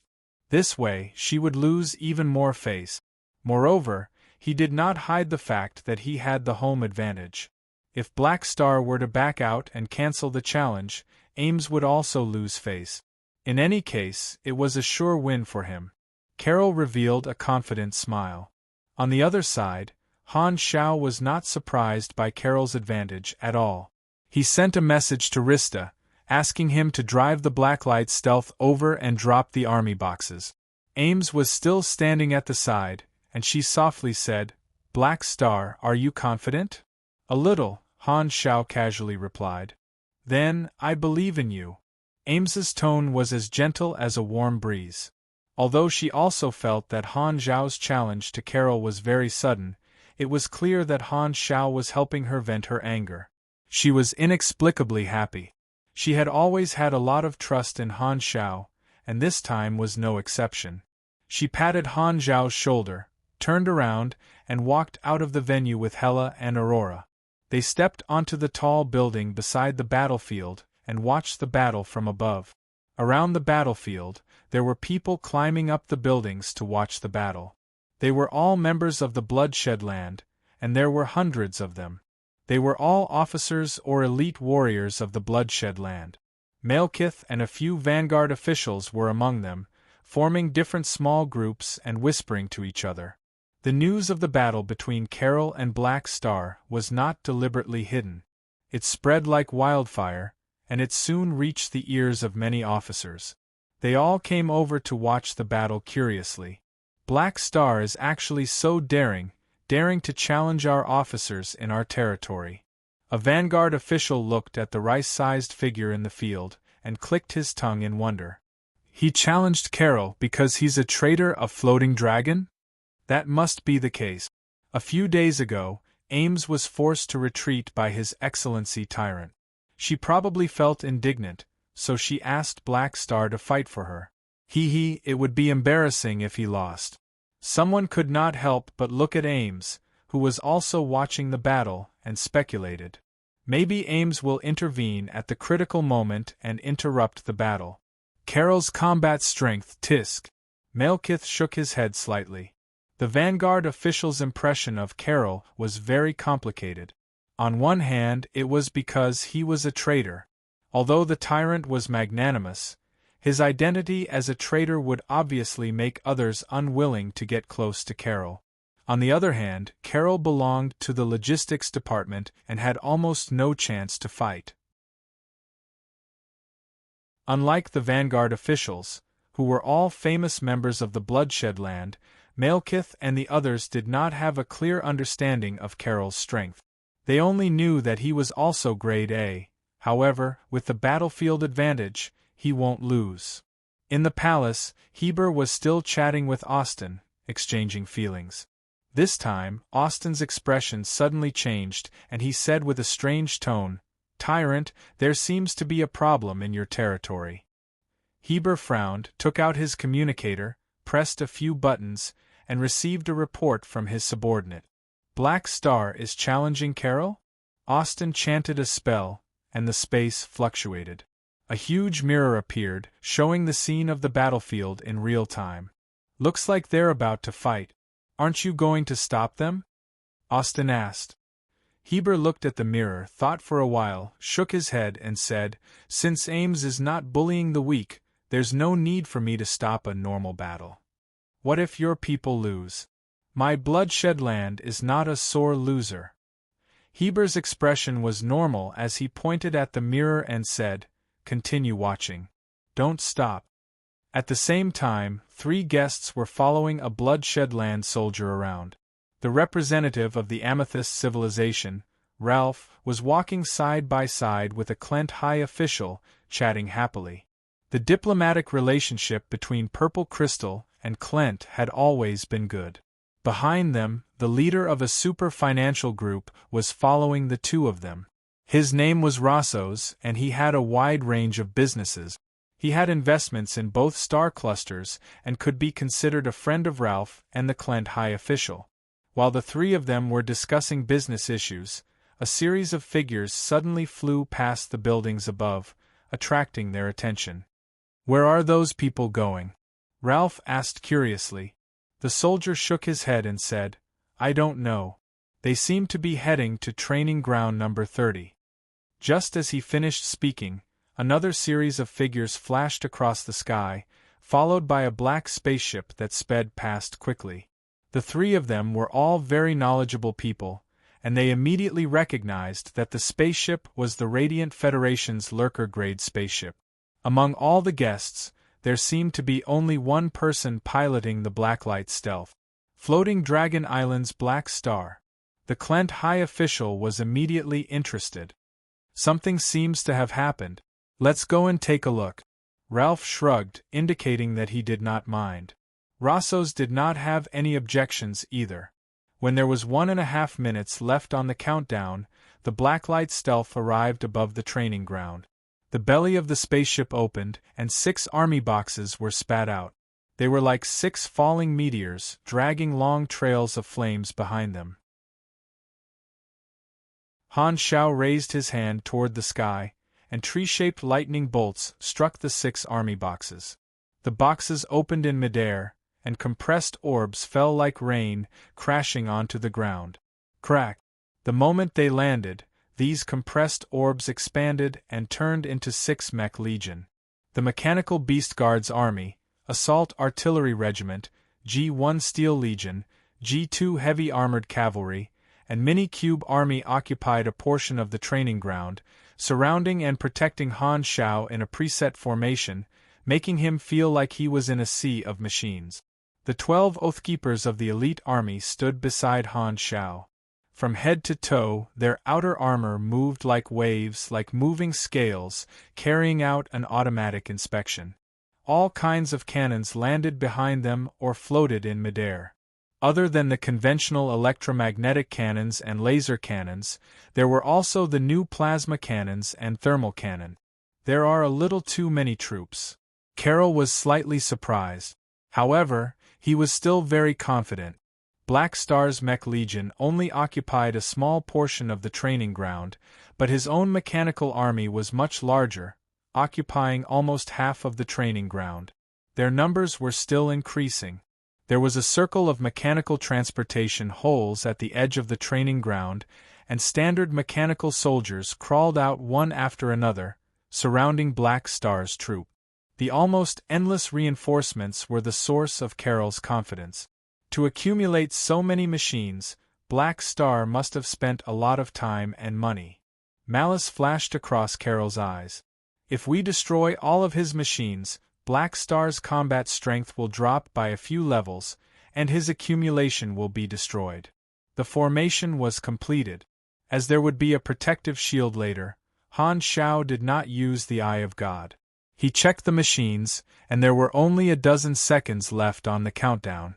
The mechanical towers at the edge of the training ground were activated, and a light blue barrier slowly rose, covering the training ground. All the spectators were blocked outside. The dome was a few hundred meters tall, and when the barrier completely closed and turned into a protective shield, the countdown would end. Countless mechanical soldiers were ready to move. The style, technology, and model of the machines controlled by Carol were clearly different from Han Zhao's. Most of them were standard cannon fodder. Buzz. The two of them released their mechanical force at the same time. Lightning flashed and thunder rumbled. The skills of Calamity-grade mechanics had an effect when using mechanical force instantly covered the entire training ground. After so long, I've finally met a mechanic of the same level. Han Shao narrowed his eyes. This was the first high-level battle. The Berserk 8 mechanical suit appeared, and a virtual screen popped up in front of him, showing the image of virtual intrusion. Carol, on the other hand, was not of the virtual intrusion school. He put on a single soldier mecha, and right after, sections of armor extended out, quickly becoming a 30-meter-tall heavy fortress that wrapped around Carol tightly. The thick and heavy outer armor showed that its defensive power was shocking at first glance. From the gaps of the fortress, countless large-caliber cannons extended out. Carol belonged to the heavy mech school of the armed mech school. It was large in size, heavy in weight, thick in armor, and strong in firepower. It was a set of defensive heavy mech vehicles. Carol wanted to use its advantage in a war of attrition, so it covered itself with a hard turtle shell. He was not Han Shao, and he did not have a strong body. He was most afraid of sudden attacks, so he used defensive tactics, trying to make sure that Han Shao could not even touch him. The right way. Malekith and the other spectators all nodded. They did not feel that Carol was a coward. This was a strategy that was suitable for the situation. The moment Carol's fortress was formed, the barrier completely closed, and the countdown ended. Boom. The next moment, lasers and cannons roared. The battle suddenly erupted. Han Zhao's mech legion clashed with Carol's mechanical army. Bang! Bang! The two armies fought fiercely, and the scene instantly became chaotic. Machines could not speak, and they fought in silence. Metal rubbed against metal, and bright sparks were produced. The clanging sounds replaced the roars and battle cries. Machines were torn apart one after another. Machines could not make any screams, only the sound of electric sparks. Boom! The large caliber cannons of Carol's heavy fortress locked onto Han Shao from afar and fired. The recoil caused the cannons to retract, and the sound of the cannons firing was like a heavy hammer hitting steel, and the echo was still buzzing. Huge light cannons headed straight for Han Shao, and the high temperature caused the air to distort. Just as the large caliber light cannons were about to hit Han Shao, the Watcher instrument appeared behind Han Shao like a peacock spreading its tail and flew in front of Han Shao, turning into a distorted force field shield. The light cannons hit the shield but did not explode. Instead, they were deflected in all directions. Bang! Bang! All the light cannons were deflected. Some flew far away, hit the protective shield, and exploded violently. Some landed on the ground, causing strong winds in different parts of the battlefield and blowing up a large number of mechanical soldiers. Both sides had a portion of their forces. Han Shao glanced around, and with a clench of his fist, Mechanical force struck all the parts on the ground. 1. He pulled up a portion of his mechanical soldiers and continued to fight. Seeing this, Carol stopped attacking Han Xiao, and the heavy fortress started to fire at Han Zhao's mech legion, wanting to destroy Black Star's troops as soon as possible. You want to hide and fire? Do you think it's that easy? Han Xiao snorted coldly. He raised his hand, and a series of compressed orbs shot out from the tube on his wrist. They expanded in midair, turning into more than 10 mechanical hands. The next second, these mechanical hands transformed and combined into a 100-meter-sized Buddha's palm, 3 times the size of Carol's heavy fortress. Han Xiao waved his hand and the Buddha's palm slammed down. The palm pressed on the top of the heavy fortress like a palm hitting a ping-pong ball. Boom! The strong wind caused by the collision blew away the surrounding mechanical soldiers. Even through the protective shield, the eyelids of Malekith and the others, who were watching the battle from the outside, twitched. The metal ground cracked and caved in from the heavy pressure, but the heavy fortress was covered by a layer of shield and did not suffer much damage. Inside the heavy fortress, Carol sneered. This fortress was not ordinary but an important piece of combat equipment that he had researched. It was able to defend against calamity-grade attack. Right at this time, Carol felt the fortress suddenly shake violently. The Buddha's palm bent his fingers and pulled the heavy fortress out of the ground. With a swing of his hand, he threw the heavy fortress as though it was a softball. It flew a long distance and crashed heavily into the protective shield, causing a series of blinding electric sparks to explode. Boom! A loud bang. The bloodshed land elites watching from outside the protective shield saw a large black shadow flying toward them. The shadow grew larger and larger in their vision, and they were so frightened that they almost slipped and fell. The heavy fortress rolled and landed on the ground, shaking the ground. However, the shield still protected the fortress loyally, and the damage was negligible. Its defense was amazing. Only Carol, who was piloting inside, felt pain in his butt.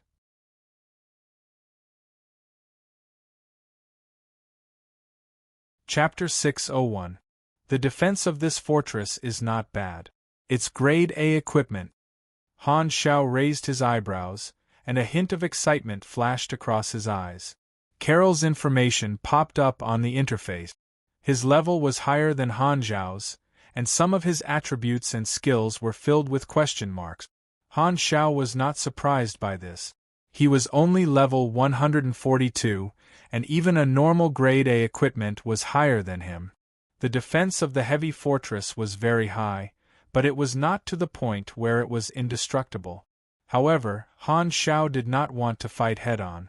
As a virtual mechanic, he still had some professional integrity. Without saying anything, he started virtual intrusion and passed the control of the Buddha's palm to Philip. Philip, play with him. Block his cannon fire. Don't let him kill my army. Order confirmed. Starting execution, hum. The Buddha's palm slapped out again, and a propulsive flame suddenly shot out from the bottom of the heavy fortress. The heavy fortress instantly rose into the air, dodging this attack and moving quickly in the sky. This was a flying fortress. The Buddha's palm chased after the heavy fortress and performed a duet in midair. Han Xiao focused on virtual intrusion, and the Mech Legion on both sides fought fiercely. The 5 Mech Legion that were equipped with brand new equipment had their lethality increased by more than just a little. The blue-green plasma cannons exploded steel, the heat cannons melted metal, and the space distortion bombs were like small black holes, creating a vortex of distortion wherever they hit. There was no need to even mention the small thermonuclear mines. These were all cute little mushroom plants. The cube army was formed into 3 types of troop. The normal-sized cube robots, the small combined mechanical soldiers that were half the height of a human, and the small giant-like robots. Each of them had their own advantages. Some were nimble, and some were heavy. It was as if the G2 heavy armored cavalry were unstoppable, slaughtering their way in and out of the enemy's formation. All sorts of cold close combat weapons crushed countless enemies into pieces, and like a piece of eraser, they constantly drew blank spaces on the battlefield. The performance of Han Zhao's mech legion was obviously a level higher than the standard mechanical soldiers, controlled by Carol. They could be considered half an elite. The killing efficiency was like harvesting, and Carol's mechanical army fell one after another. As soon as they clashed, Han Zhao's mech legion had the upper hand. However, the reinforcements came in an endless stream, and they couldn't kill them all. More and more corpses piled up on the ground. Carlos was determined to use up all of Han Zhao's asset. He didn't even direct his troops to attack Han Zhao. He only focused on cutting off Han Zhao's wings. He didn't care even if it was 3-for-1. Han Zhao was not without losses either. The 5 regular legions were also slowly losing their combat strength. The mechanical soldiers that occasionally approached Han Zhao were either shot to pieces by the Watcher instrument or smashed to pieces by the Oathkeepers. This kind of war of attrition was equivalent to a bladder game. How long are they going to fight? One of the vanguard officials couldn't help but ask. Malekith shook his head. It will take at least a few hours. At this time, another figure jumped up. When the other vanguard officials looked over, they were all shocked. Second brother, you're here too. Yes, the chief asked me to come and take a look. The newcomer was a tall and skinny humanoid species. He was tall and looked like a refreshing stream in the bloodshed land that was filled with muscular men. This person's nickname was Jaeger. There were different styles in the pugilist class. Not only did he have a violent style, but he also walked the path of the high agility weapon style. He was the second of the 8 vanguard officials, ranking second. The 8 vanguard officials also had different rank. The chief vanguard was the eldest, the most experienced, and the strongest. He had always been personally taught by Heber and was grade A+. He was also a training maniac, and spent almost all of his free time in the gravity training room. The difference between him and the others was obvious. The second Jaeger was also very strong. The two of them usually carried out more dangerous missions and were very elusive. Their sudden appearance at this time shocked the other vanguard officials. Looking at the battle situation, Jaeger quickly analyzed the situation and slowly said, Black Star seems to have the upper hand on the surface, but he's actually in a passive position. Carol wants to fight a protracted battle, and Black Star has to end the battle quickly.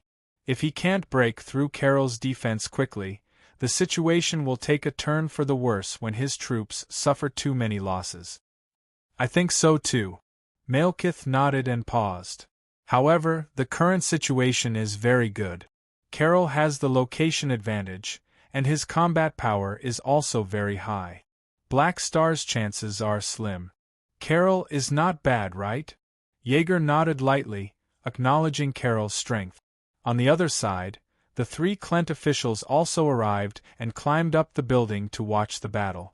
After asking the bystanders around them, they finally understood the cause and effect of the battle. Black Star actually dared to openly challenge one of Bloodshedland's officers in their territory? How daring! Ralph was quite surprised. He's taking revenge for Ames, right? A current officer of Floating Dragon challenging a former traitor. How meaningful is that? The Klent official chuckled. Ralph nodded and turned to look at Ames, who was not far away. He realized that Ames was staring at the battle with a focused expression. Rumble, the cannon fire was endless, and the battle was still going on. Both sides continued to fight, and the situation gradually reached a stalemate. Suddenly, Carol's heavy fortress sped up and shook off the Buddha's palm. It suddenly started to change shape. The heavy machinery broke down and turned into mechanical parts before being reassembled. At the same time, Carol threw out a bunch of compressed orbs, which expanded into new parts. Countless parts quickly merged together. In the blink of an eye, the parts that filled the sky formed a large humanoid mechanical suit that was 30 to 40 meters tall. Large battle mech, Giant Soldier, Ship Destroyer. The ship destroyer giant soldier was humanoid in shape. It had 2 hands and 2 legs, but it did not have a head. Its top was the conical end of its torso.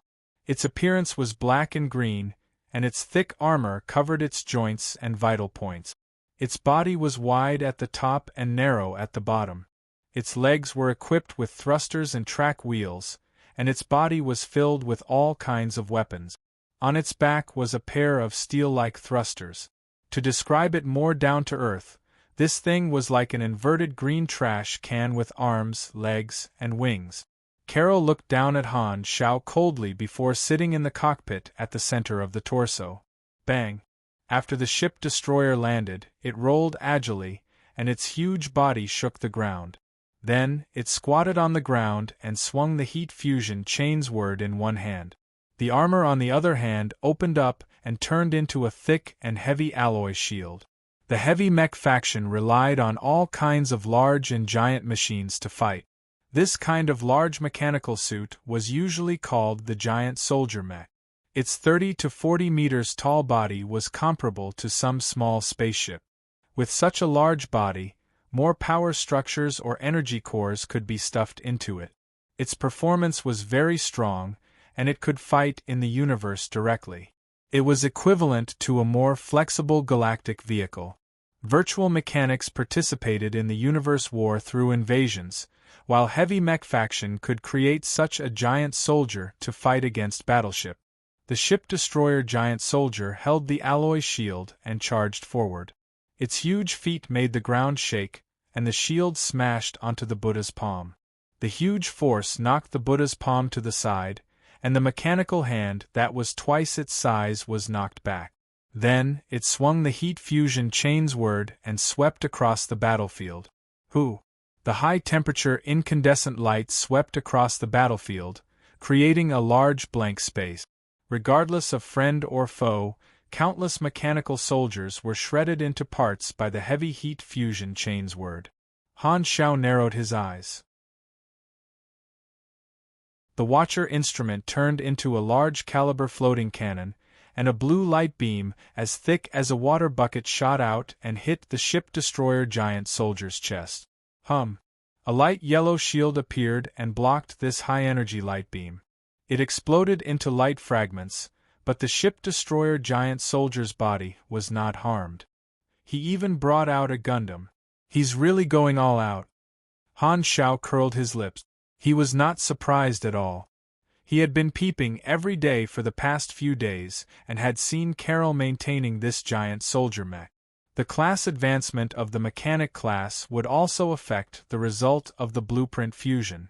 If he chose one of the branches other than the cutting-edge knowledge consumption of the other 2 branches being 3 times higher, there was another restriction, which was that the blueprints of the other 2 branches could not be fused.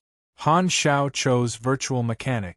When he gambled on blueprints, he could not get a part of the heavy mech-style blueprints, such as the ship destroyer giant soldier mech. Carol brought out the giant soldier mech obviously not to deal with Han Shao alone.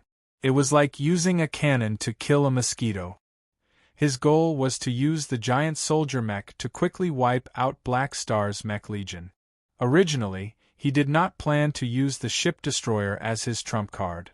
However, the quality of Black Star's mech legion was beyond his expectations. His cannon fodder troops died too quickly, and the replacements could not keep up.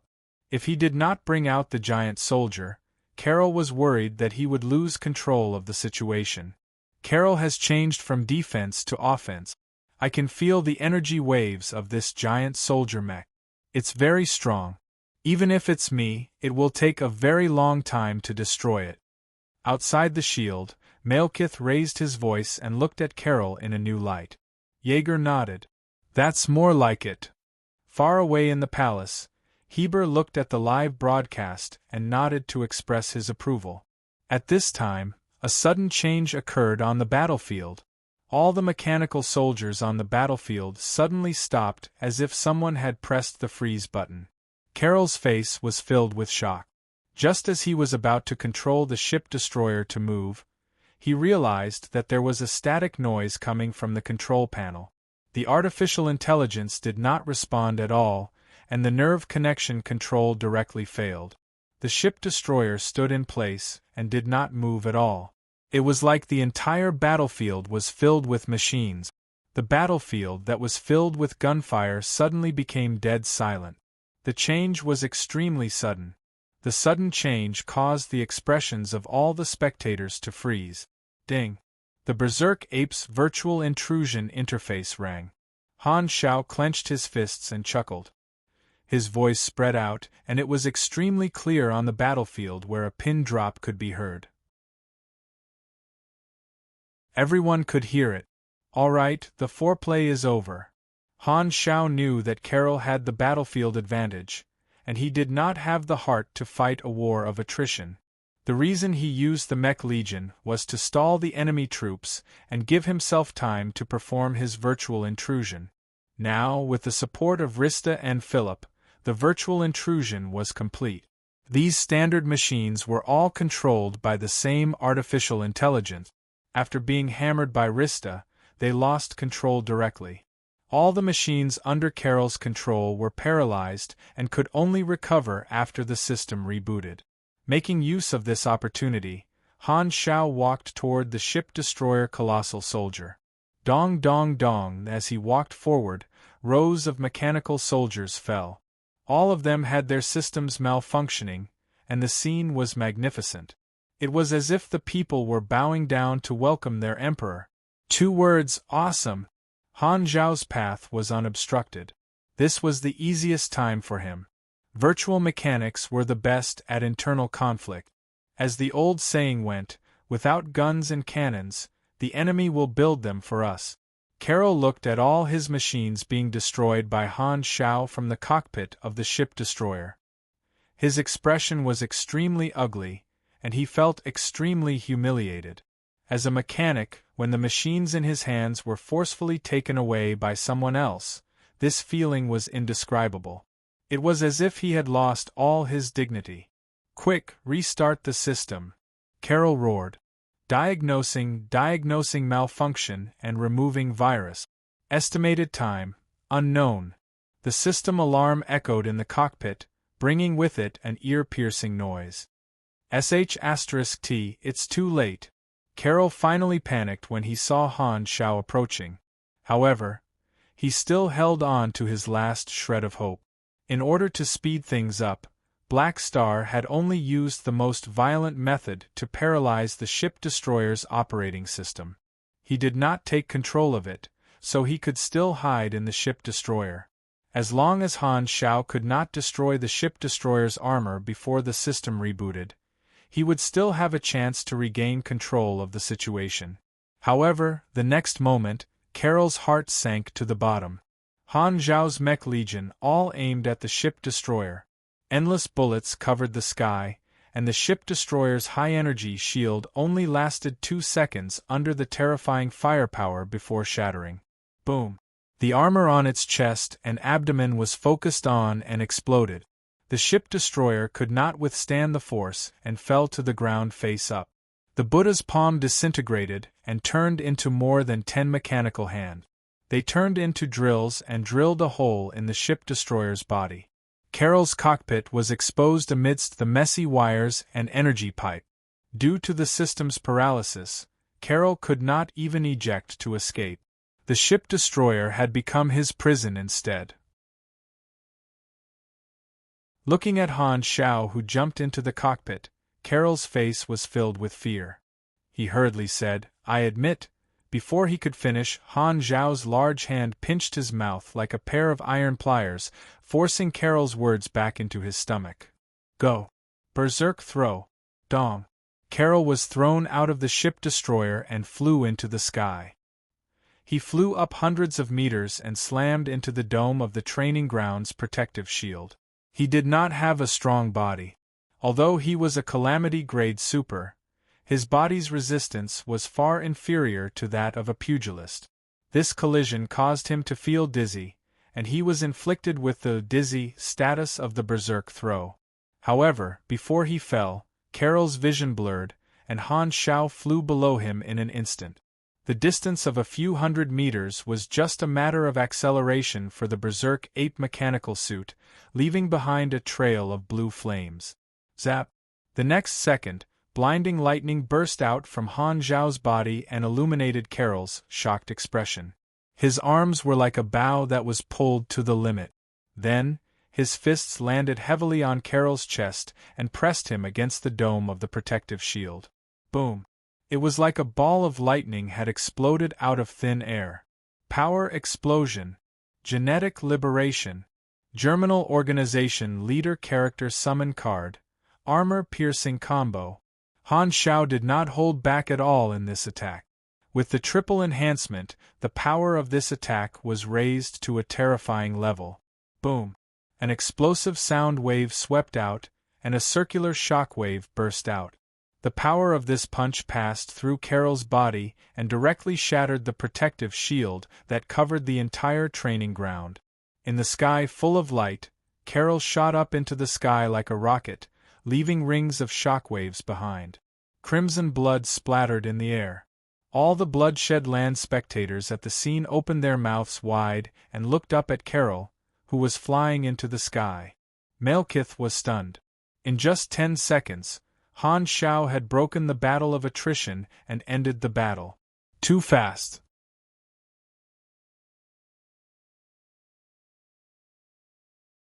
Chapter 602. Carol flew higher and higher. Swoosh. Just as the other spectators were in a daze, Jaeger was the first to react. He jumped up and flew into the sky, catching up to Carol, who had been sent flying out of the arena. He grabbed Carol with both hands and lifted him up like a chicken, not giving Carol the chance to shout, "I'll be back." The two of them landed in the middle of the arena filled with mechanical wreckage, raising a cloud of dust. As soon as Jaeger let go, Carol fell forward, one hand on the ground, the other on his chest, coughing violently. Cough, cough, blood flowed out of Carol's mouth, and his face was pale. Although he was wearing a simple combat suit, this punch still caused him quite a bit of damage. However, he still had the physique of a calamity grade. Even if he was not as strong as a pugilist, he would not lose his combat ability in one hit. He only broke a few bones and almost lost a lung. Although Han Zhao did not hold back in this punch, he also knew that a calamity grade would not be so easily injured. Furthermore, this spar did not go too far, and it was impossible for him to kill someone in Bloodshedland's territory. It was enough to defeat his opponent openly. Virtual intrusion had created an opportunity, and Han Zhao had always been good at seizing opportunities. Furthermore, he was very cautious. In order to prevent himself from failing miserably, he did not play around with Carol and directly sent him flying, securing victory. Carol's injuries were not too serious, and he still had the ability to continue fighting. However, he was sent out of the arena, and the machinery he controlled was temporarily paralyzed. Even if he could recover his combat ability after the system rebooted, the current situation was that he had been publicly defeated by Black Star. The battle was over, and it ended with his defeat. Carol's face was filled with unwillingness. He held his chest and coughed a few more times, staring at Han Zhao, who had also landed not far away. That was close. I almost lost. Han Zhao put away the Berserk ape, revealed his face, and shook his head. T. You clearly did it with ease. Many spectators roared in their hearts. Han Zhao glanced at the virtual intrusion interface. There was not much time left, and the opponent's artificial intelligence was about to restart. He looked around and said playfully, "You lost. With so many people watching, you won't go back on your word, right?"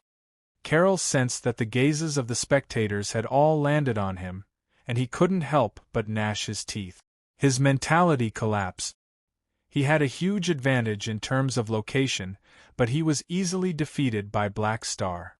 This guy's battle strength was really too strong. The difference in their statuses aggravated the impact of his defeat. Black Star was the current officer of Floating Dragon Island, but he was a traitor in the eyes of others. Now that the traitor was defeated by someone from Floating Dragon Island, it was a scene that the people loved to see. Furthermore, he had just provoked Ames a few days ago, and today, he was defeated by Black Star. Carol felt extremely embarrassed. Carol subconsciously looked in the direction of Ames, but he realized that Ames was not even looking at him, the loser. Instead, she was staring at Black Star. This made him even angrier. In the spectator seats outside the venue, Ames let out a sigh of relief and revealed a relaxed smile.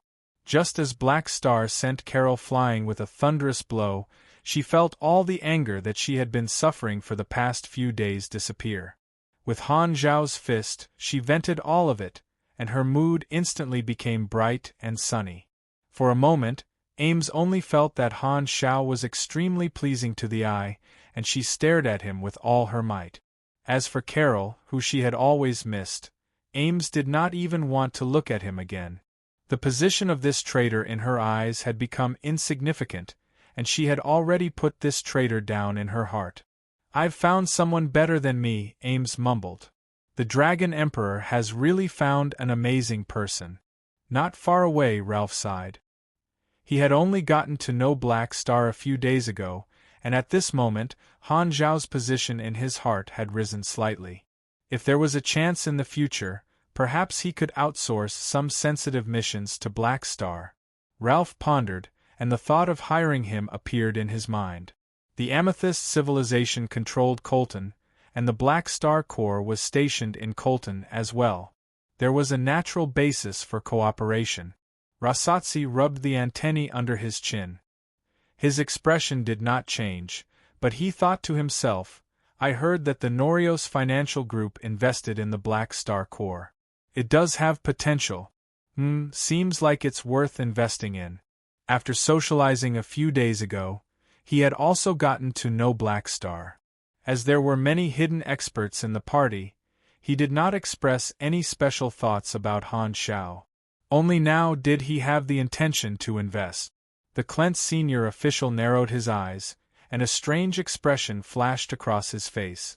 He suddenly said, "Black Star defeated the tyrant's people in Bloodshed Land. I wonder what Heber will do?" The other two narrowed their eyes. Not far away, Malekith and the other Vanguard officials were also thinking about this question. "Will His Excellency Tyrant interfere?" Someone frowned. Malekith shook his head and did not say anything. "This is just a spar. He probably won't."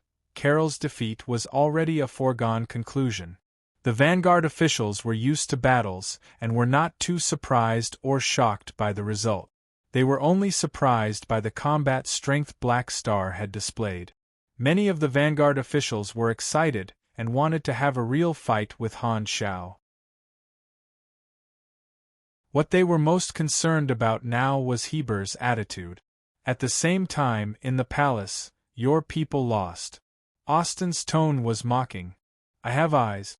Heber frowned and waved his hand. "I'm not watching anymore. Turn it off." Aren't you going to respond?" "There's no need." Heber was not angry. Since it was a fair battle, Black Star had won fair and square. That was his ability. Hearing this, Austin could only end the broadcast, and the two of them stopped paying attention to this matter. The tyrant did not interfere, and no one felt that Heber did not know about this matter. Seeing this, they understood that Heber had tacitly agreed to the result of this battle. Bloodshed Land believed in the strong. Carol was publicly defeated, and the others felt that they had lost face. Many spectators shook their heads and turned to leave. Malekith and the others were disappointed. They glared at Carol before disappearing. Carol knew that the outcome was already decided. His expression was ugly, and he had nothing to say. "Don't forget our bet," Han Zhao reminded him kindly. "What blueprint do you want?" Carol clenched his teeth. The tyrant definitely knew about the bet, and if he went back on his word, he would be tarnishing Bloodshed Land's reputation. He had no choice but to give up his treasures and fulfill Han Zhao's request.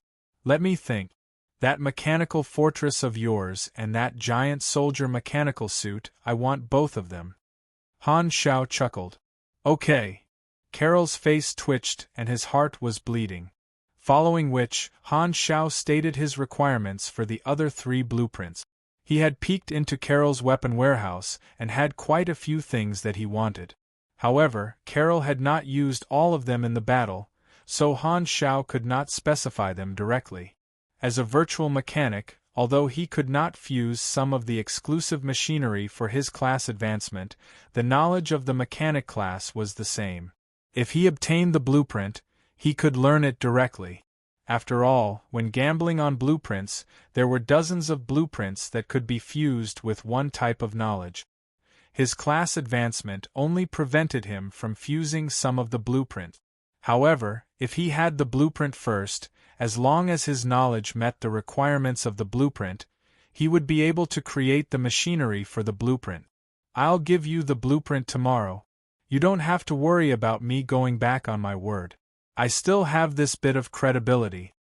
Carol's face was filled with grievances. After saying this, he did not even bother to clean up the place and left, not even daring to look at Ames. Han Xiao did not mind and looked at the notification on the interface. Ames Rage completed.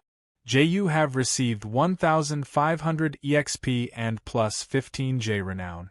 Plus 2,500J Floating Dragon Faction Relationship, plus 30 Ames Favorability. Current Relationship: Best Friend J plus 2 to Heber's Favorability. Current Relationship: Cold J. This time, Ames landed beside Han Xiao with a smile. Not bad. I can't just watch you get bullied. Han Xiao laughed and found an excuse to explain his actions. I know. Ames smiled faintly and suddenly felt a little emotional. Ever since she became a Beyond Grade A Super, she had not experienced the feeling of being protected for a very long time. She did not expect to have such a feeling again today. I'm clearly much stronger than Black Star, but in the end, he actually helped me vent my anger. Ames laughed in her heart.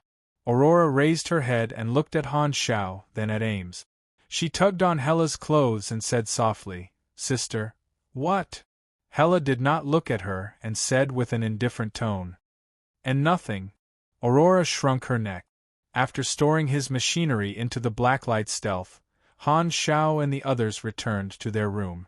This challenge did not lead to any investigation, but through the news spread by the spectators, very soon, all the guests knew about the battle between Han Xiao and Carol. Black Star was in Bloodshed Land, fighting for Ames, publicly defeating the former traitor of Floating Dragon in someone else's territory, and the tyrant actually allowed it. This could be considered as Black Star taking revenge for the Dragon Emperor, and many people were surprised. After the battle ended, the day passed peacefully. The next day, the official party finally began. Everyone had waited for a few days for today's official party. All the guests were dressed neatly and gathered in the hall of Heber's palace. This place had already been set up as a banquet venue, with all kinds of new and precious food and drink. Musicians were on standby at the side. Not only the hall, almost half of the palace was the venue for the party. It was all set up, and the guests could look around freely. There were also many private rooms upstairs for guests who wanted to communicate privately. The goal of this party was to invite the top organizations of the Shattered Star Ring to discuss various topics, expand their connections, exchange information, outline the future of the Shattered Star Ring, and so on. Its function was similar to a social gathering, but it was more serious, practical, and high-end. The guests were talking to each other, and Ames stood at the side, ignoring everyone. Hella and Aurora were beside her, and they did not know what to say in such an occasion, so they did not say anything either. Han Xiao was around to replace Ames in socializing. From time to time, people would take the initiative to talk to him, and their attitudes were quite warm. He dealt with the guests while observing the others, silently collecting information. Not long after, the organizer of the party, Heber, finally appeared. The place instantly quietened down, and everyone stopped talking. They all looked at Heber, waiting for him to speak. I'm very happy to see so many familiar faces again.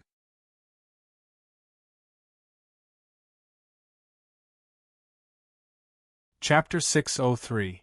The musicians started to play, and the party officially began. The guests all had their own interests, so they spread out and found a more private place to discuss business.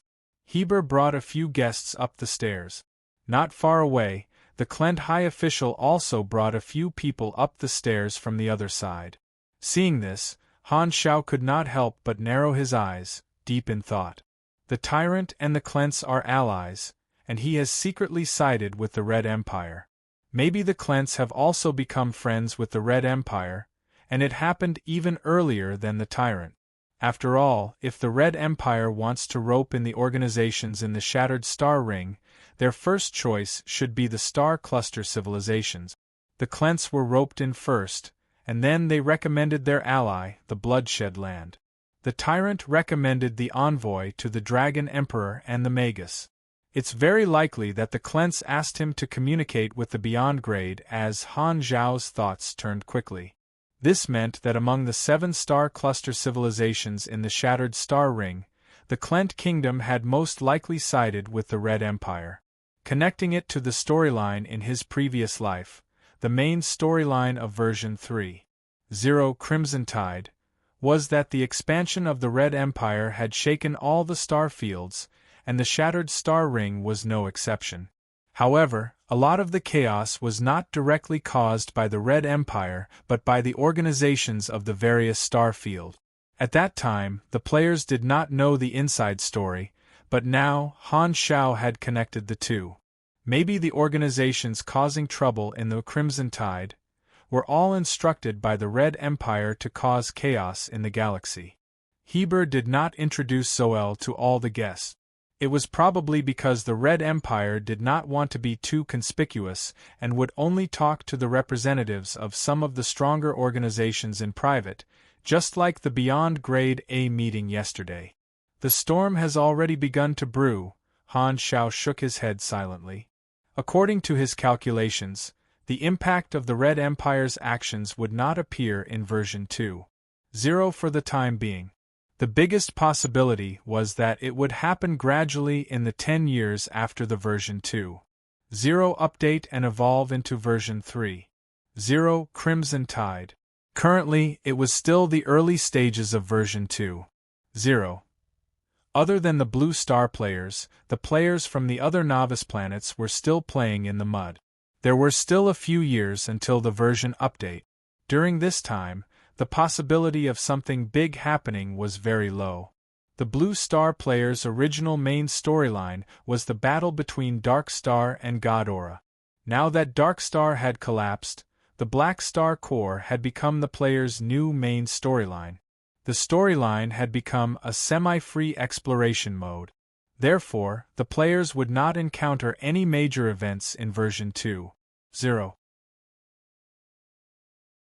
This was the best time to develop a faction. While Han Technician was pondering, Rasatsi came over. Black Star, I have something to discuss with you. Sir Rassos, what do you suggest? Han Shao came back to his senses, smiled slightly, and nodded in greeting. Rassos habitually rubbed the messy tentacles on his chin and said, I wish to invest in Floating Dragon and your Black Star Core. Perhaps we should discuss the terms of cooperation in detail. Han Zhao's eyes sparkled. Whoa, I'm in luck. Another money giver. He turned around and took a look. Ames did not object and gave Han Shao full authority to decide. Han Shao then pulled Rassos to the side, and the two of them started to discuss the details. Not long after, the two of them quickly finalized the investment plan. The terms were similar to the Norios Financial Group. Both financial groups would provide resources to Floating Dragon and the Black Star Core for a long time in exchange for other benefit. Investing in armed forces had always been an important investment for large financial groups, and Rassos was no exception. After confirming the details, he walked away with satisfaction. The official contract and funds would be sent over after the meeting. Han Shao was very happy. This way, the Black Star Core would have one more sponsor, which would be very helpful for the development of the faction. Norio's Financial Group and Rosso's Financial Group were the financial backers of the Black Star Corps for the time being. Black Star. This time, someone called out to him. Han Xiao turned around and saw that the person who had spoken was Austin. He had brought a group of forbidden sorcerers with him. Your Excellency Magus, why are you looking for me? Facing a beyond grade A, Han Xiao's eyes were very solemn. Austin did not say anything. He smiled faintly and opened his palm. A deep blue light lit up in his palm, turning into a vortex. Very soon, the light disappeared, and a small gray ball appeared in his palm. Han Xiao took a closer look. This small ball was not a physical object but a cluster of gray mist. It was surging but was compressed by some kind of energy, maintaining the shape of a small ball. This is... Han Xiao was a little confused.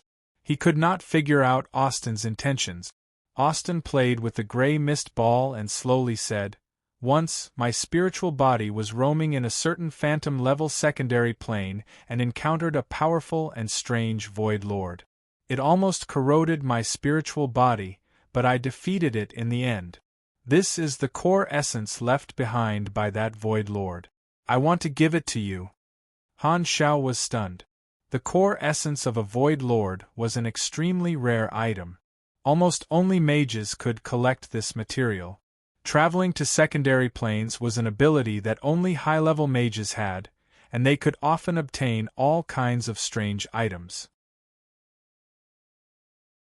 In terms of profiteering, in terms of production, mages and mechanics were the best among the 5 superclasses.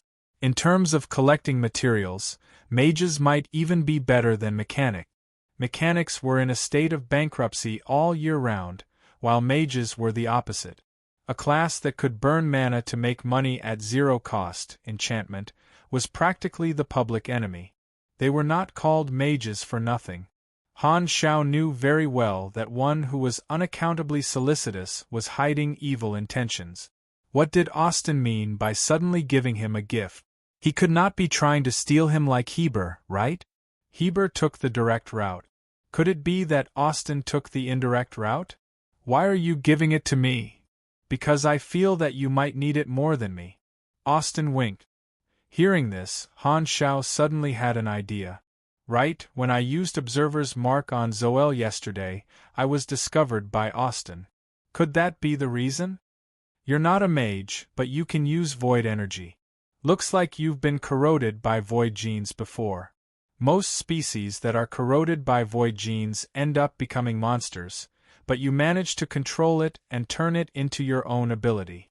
You're very lucky. Since that's the case, the Void Lord's core essence can strengthen this ability and give you more power. Austin confirmed Han Xiao's guess. Austin did not know that Han Xiao had the player interface. The way he saw it, Black Star being able to use void energy was only because he had been corroded by void genes. Furthermore, Floating Dragon Island happened to have void dragon skeletons buried there, so he thought that he had guessed what had happened. Thus, he wanted to help AIM's officers.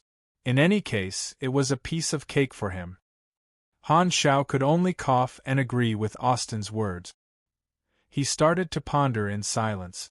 He was already a void race, and the Void Lord's core essence could strengthen his void genes and increase his attribute. Furthermore, during the next race evolution, he would have a chance to skip the next stage of the evolution chain and enter the later stages, where stronger void species options would appear. It was indeed very useful. It was a good thing, and its rarity was at the level where it was priceless. What do I have to pay? Han Xiao narrowed his eyes. Although he was tempted, he knew that he should not accept something that he did not deserve. Austin had a lot of resources, and the Void Lord's core essence was just a drop in the ocean. However, he did not feel that Austin needed to give it to him. Even if Austin was helping AIM's officers because of her, Han Xiao was not willing to accept the kindness of an unfamiliar beyond grade A. His relationship with Austin had not reached the point where he could accept a gift with a clear conscience. This is for you. You don't have to, Austin seemed to have thought of something. He suddenly changed his words halfway through his sentence. Perhaps there will be a day when I will need your help. Just treat this as an advance payment. Sounds good, as long as it doesn't go against my principles. Of course. Han Xiao put the item in his pocket and nodded at Austin to thank him. Austin smiled, and his face looked very cute. He slowly said, Heber is a little stupid, and Ames is not attentive. I know your potential better than them. Maybe one day, you'll leave the Dragon Emperor and establish your own faction. This star field has not had a new legend for too long. I'll keep an eye on you. Don't disappoint me. Without waiting for Han Zhao's reply, Austin turned around and left with the forbidden sorcerers. Han Xiao had a strange expression. Austin did not put on any airs, and his attitude was very friendly, giving him a good impression. However, what he said at the end made him feel like he was facing an elder. As the gathering went on, all the VIPs present had their own business to discuss. The guests chatted enthusiastically, and occasionally, someone would look for Han Xiao to talk about some topics, but it was not frequent. Other than Rasatsi and Austin, the others who came to talk mostly just chatted. Han Xiao was also happy to be free. When there was no one to talk to, Han Xiao, Ames, and the other two would sit in a corner and enjoy food and drinks, talking and laughing. As time passed, the gathering gradually came to an end. Everyone basically got the information they wanted or the cooperation agreement. Han Xiao also eavesdropped on some information that was not considered confidential but that normal people would not know. After all, everyone present was a VIPs, and any information they casually revealed was quite valuable.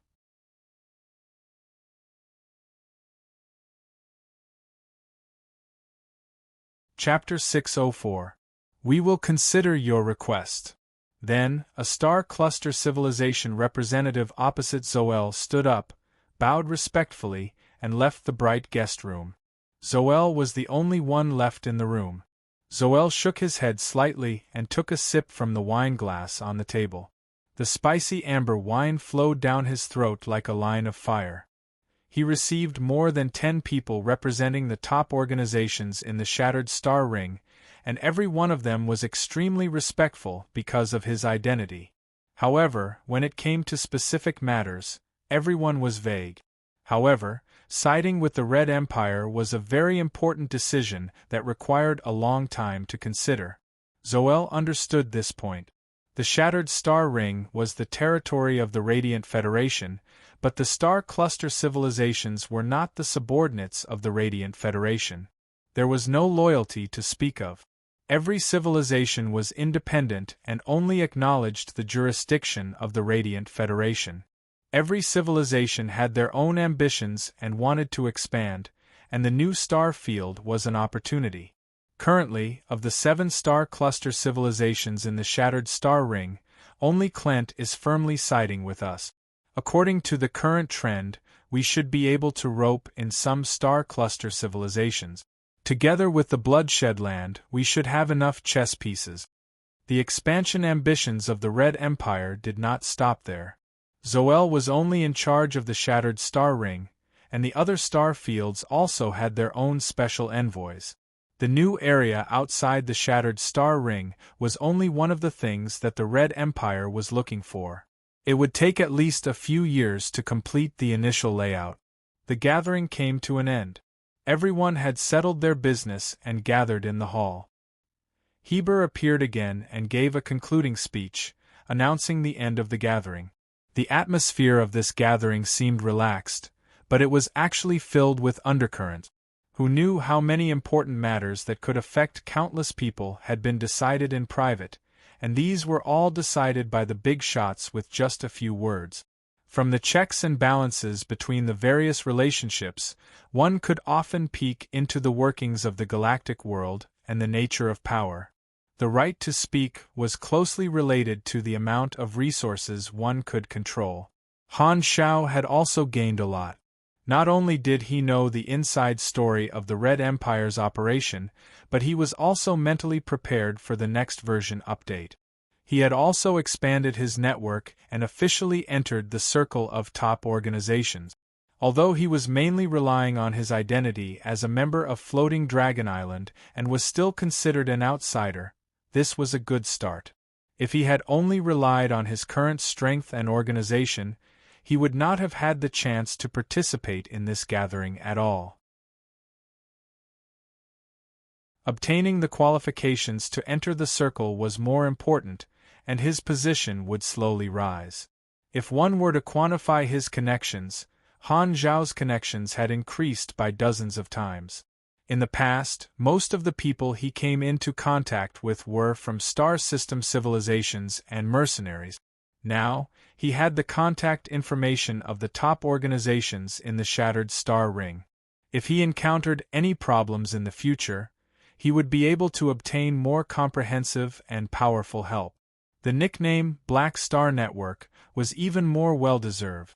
This time, he had even met the other two Beyond Grade A supers of the Shattered Star Ring and met Austin. Everyone said goodbye to Heber and left. Han Xiao and the others walked out of the palace and immediately saw Carol, who was waiting outside with a long face. Black Star, this is the blueprint you asked for. Carol's face was ugly. He threw a new communicator to Han Xiao, which stored the information of 5 blueprints.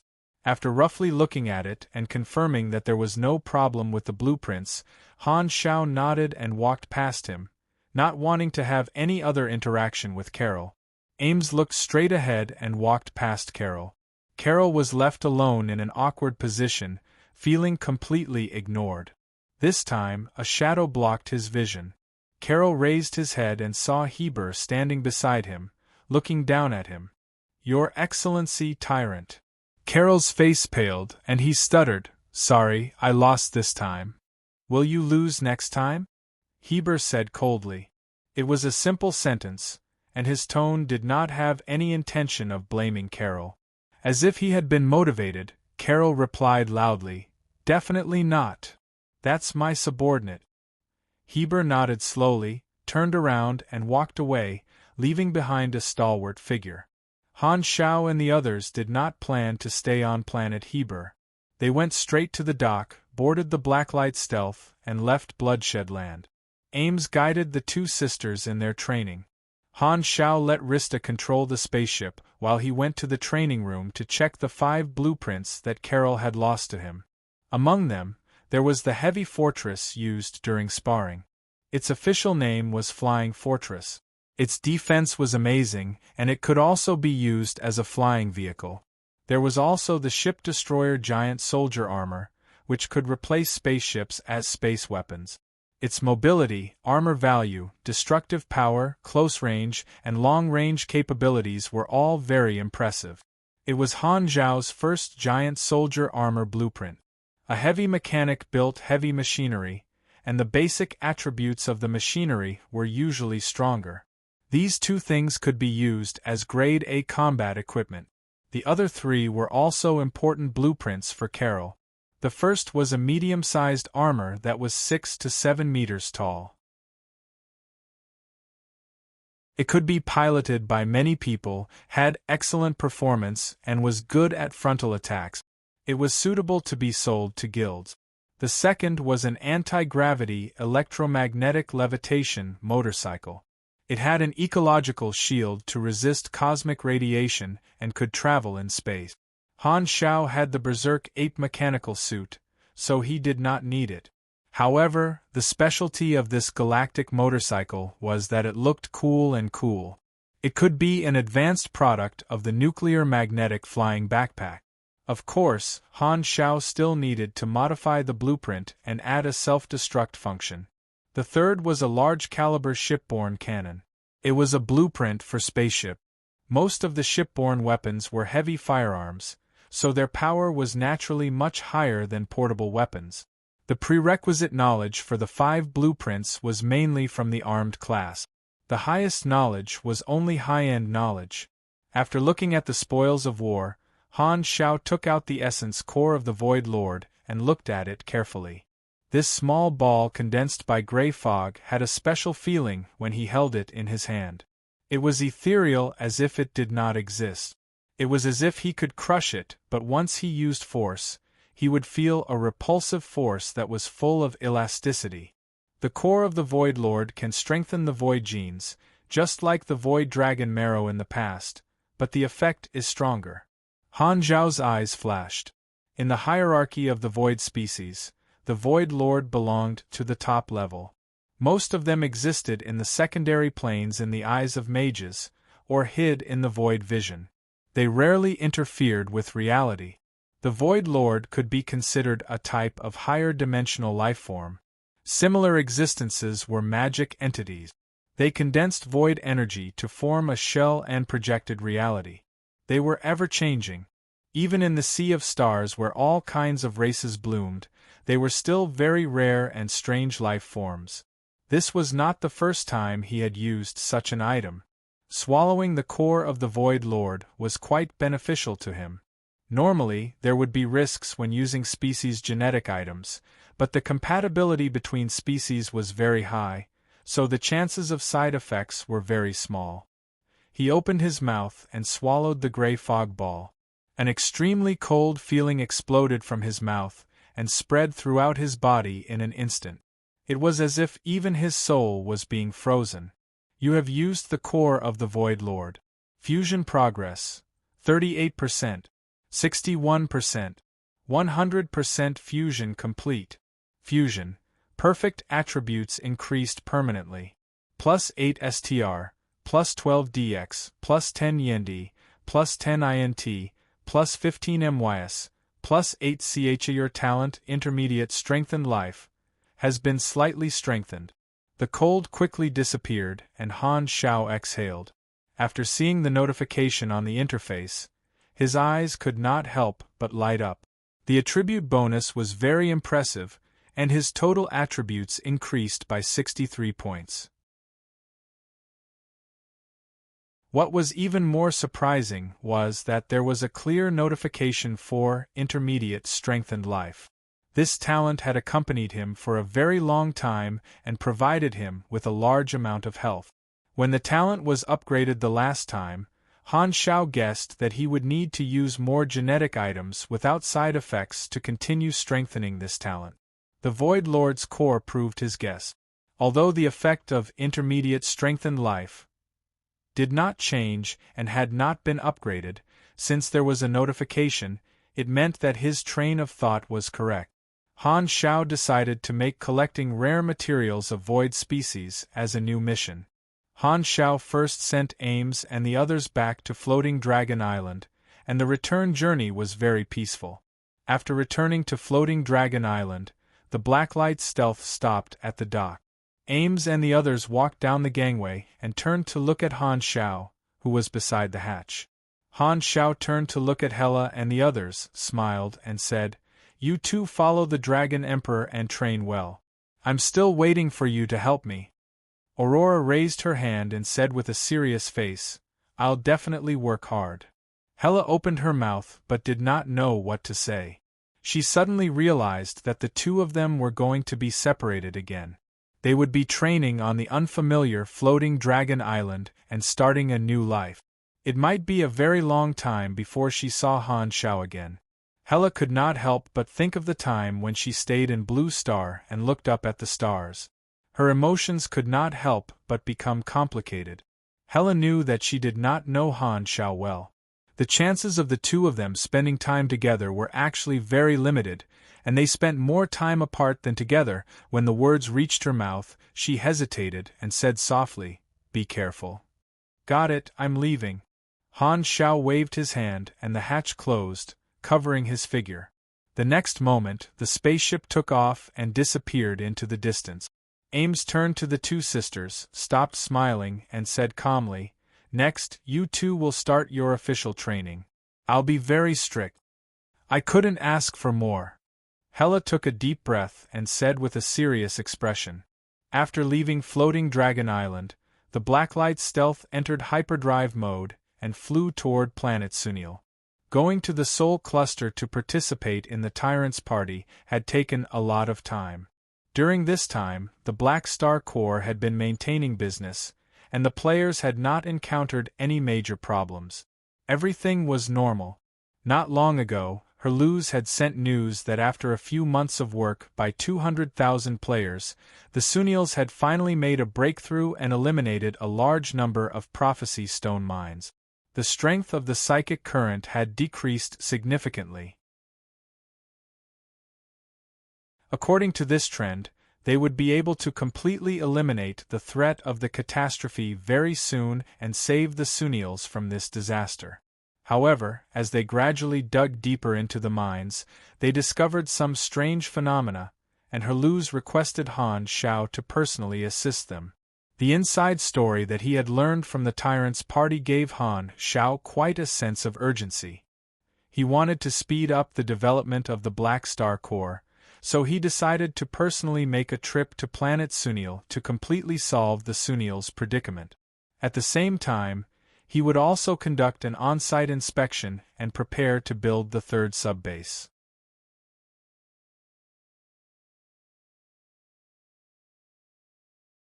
Chapter 605. Planet Sunil. The sky was a sapphire blue, and the pure white clouds were like floating ribbons. A gentle breeze blew, carrying a thin mist through the dense forest, and the lush green trees swayed like waves. The freshness of nature had not been buried yet. Green was a good color. Looking at the surface through the porthole, Han Shao could not help but feel refreshed. The Blacklight stealth slowly landed in the military camp area outside of Forest City. Herluz had been waiting there for a long time with the Sunil upper echelons. In the distance, a large number of armored Sunil soldiers were patrolling. As soon as Han Shao walked down the porthole, Herluz rushed up and gave him a warm hug. "Black Star, you're finally here." Han Shao patted Herluz's shoulder and asked him to let go. Herluz excitedly introduced the Sunil upper echelons to Han Shao one by one. Both parties shook hands and greeted each other. The Sunil upper echelons were very respectful. Black Star's position in the galaxy was far higher than the entire Sunil race. Furthermore, Black Star had taken the initiative to help them solve the hidden danger of the planet. They would never forget this favor. After some introductions, they started to talk about serious matters. Han Shao asked, "How's the situation now?" "Great." Herluz was very excited. In the past few months, he was the clearest about the effect of the Black Star Corps. It had greatly improved the situation of the Sunils. As he spoke, Herluz opened his communicator, brought up the 3D map projection of planet Sunil, and explained in detail. The threat of the Sunils came from the beasts on the planet, and the cause of the catastrophe was the prophecy stone mines buried all over the planet. A quantitative change led to a qualitative change, and the mines formed a psychic current that stimulated the beasts on the mental level. Therefore, the first goal of the Sunils was to clear the prophecy stone mines on the planet. However, because of the dangers in the wild, exploration was very difficult. The Sunils only controlled a very small area and could not bear the cost of expanding their territory. This would sacrifice many young warriors. The Black Star Corps played a role in this. With the help of spaceships and vehicles, the 200,000 players who were not afraid of sacrifice discovered thousands of shallow prophecy stone mines in the past few months.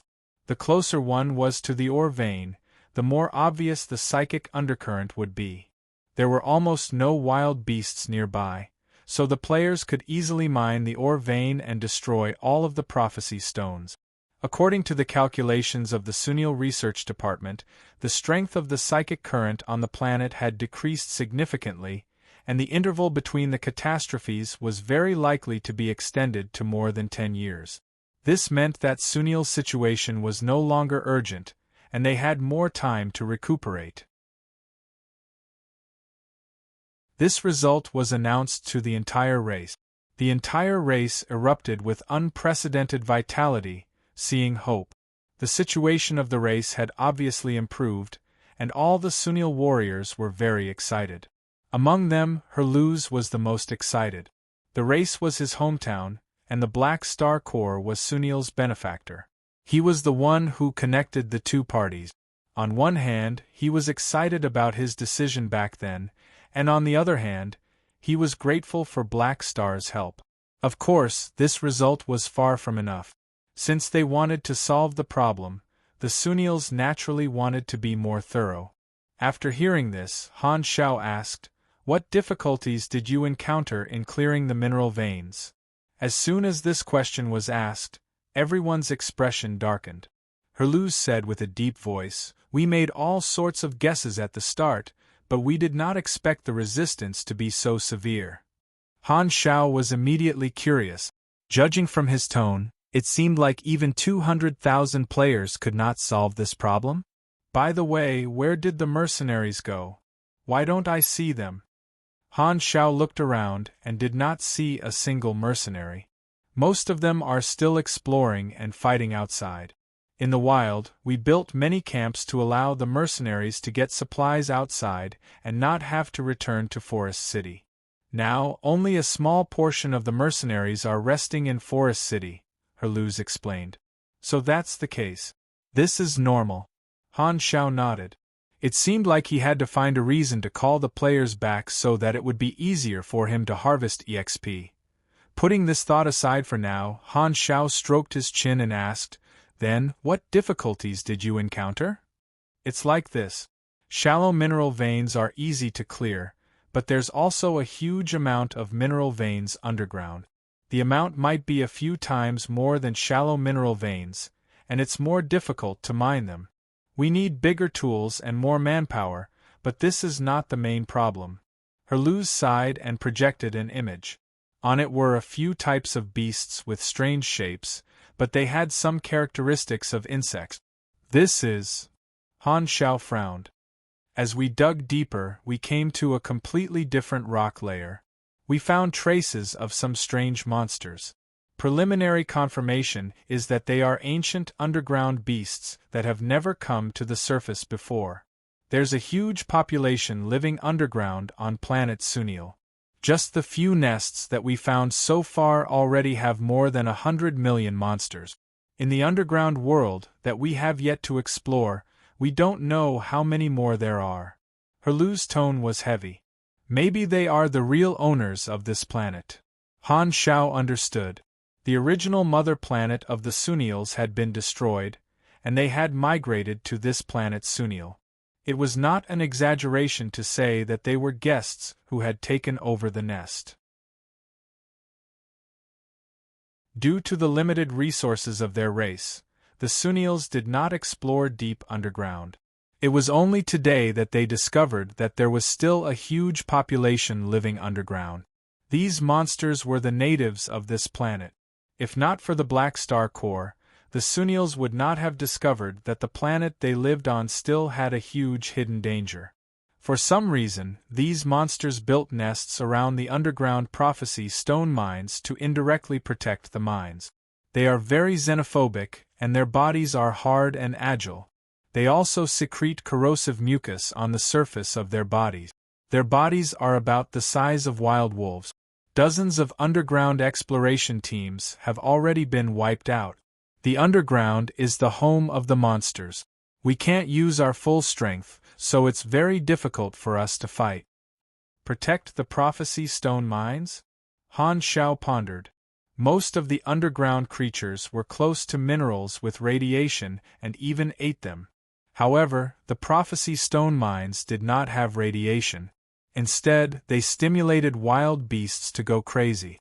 Logically speaking, wild beasts would try their best to stay away from the prophecy stone mines, but these underground monsters actually built nests around the prophecy stone mines? At that moment, a word popped up in Han Zhao's mind. Mutation. Their race might have existed for thousands of years. Living creatures will change as they adapt to the environment. Over a long period of time, their genes will mutate. Think about it, the catastrophe will stimulate wild beasts all over the world to go crazy, but you have never encountered such monsters. This means that they have never gone crazy and left the underground. This means that they are used to the psychic current and are immune to this stimulation. They have extremely strong psychic resistance, Han Xiao pondered. The Sunils were guests who had moved to this planet later on, and the prophecy stone had existed for countless years. During these countless years, they had no idea how much of an impact the prophecy stone had on the beasts of this planet. Herluz nodded. That's right. We call these underground monsters subterranean mutants. So, you summoning me means. Han Xiao had a guess. Your Excellency Black Star, we would like to ask for your help. We need to kill all the subterranean mutants and take complete control of planet Sunil.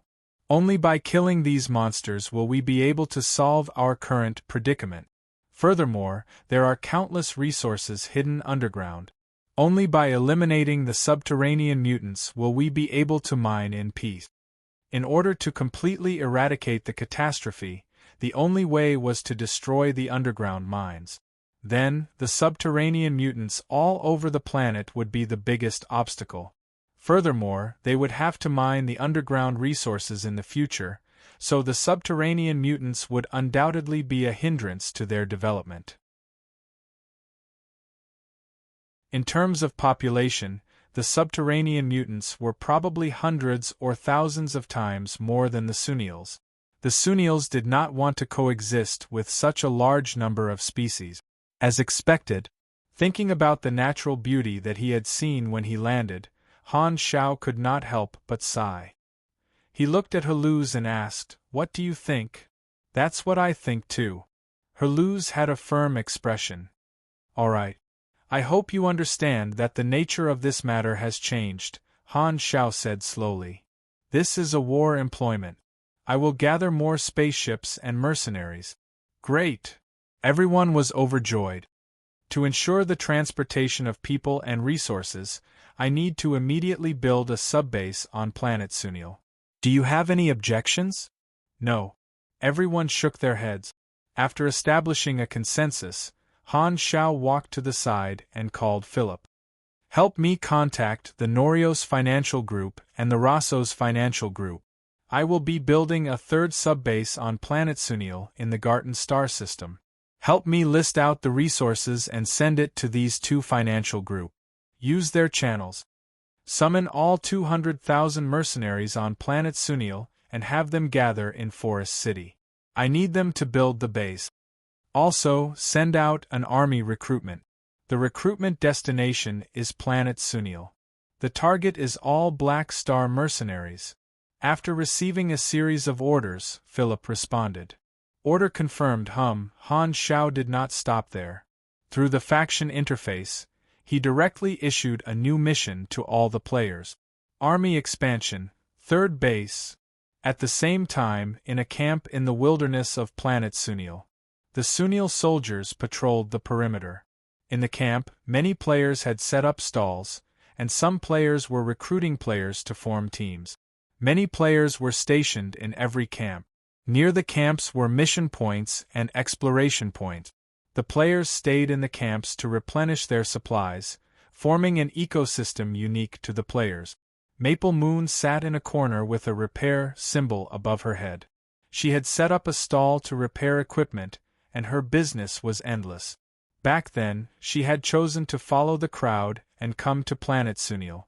As a casual player, she did not like fighting and killing. She had always felt that mechanic was the most suitable class for her. In version 1.0, she had followed Black Star for a long time and accumulated many benefits. Her abilities were more outstanding than other mechanics, and her ability to repair and create equipment was clearly better than many players of the same class.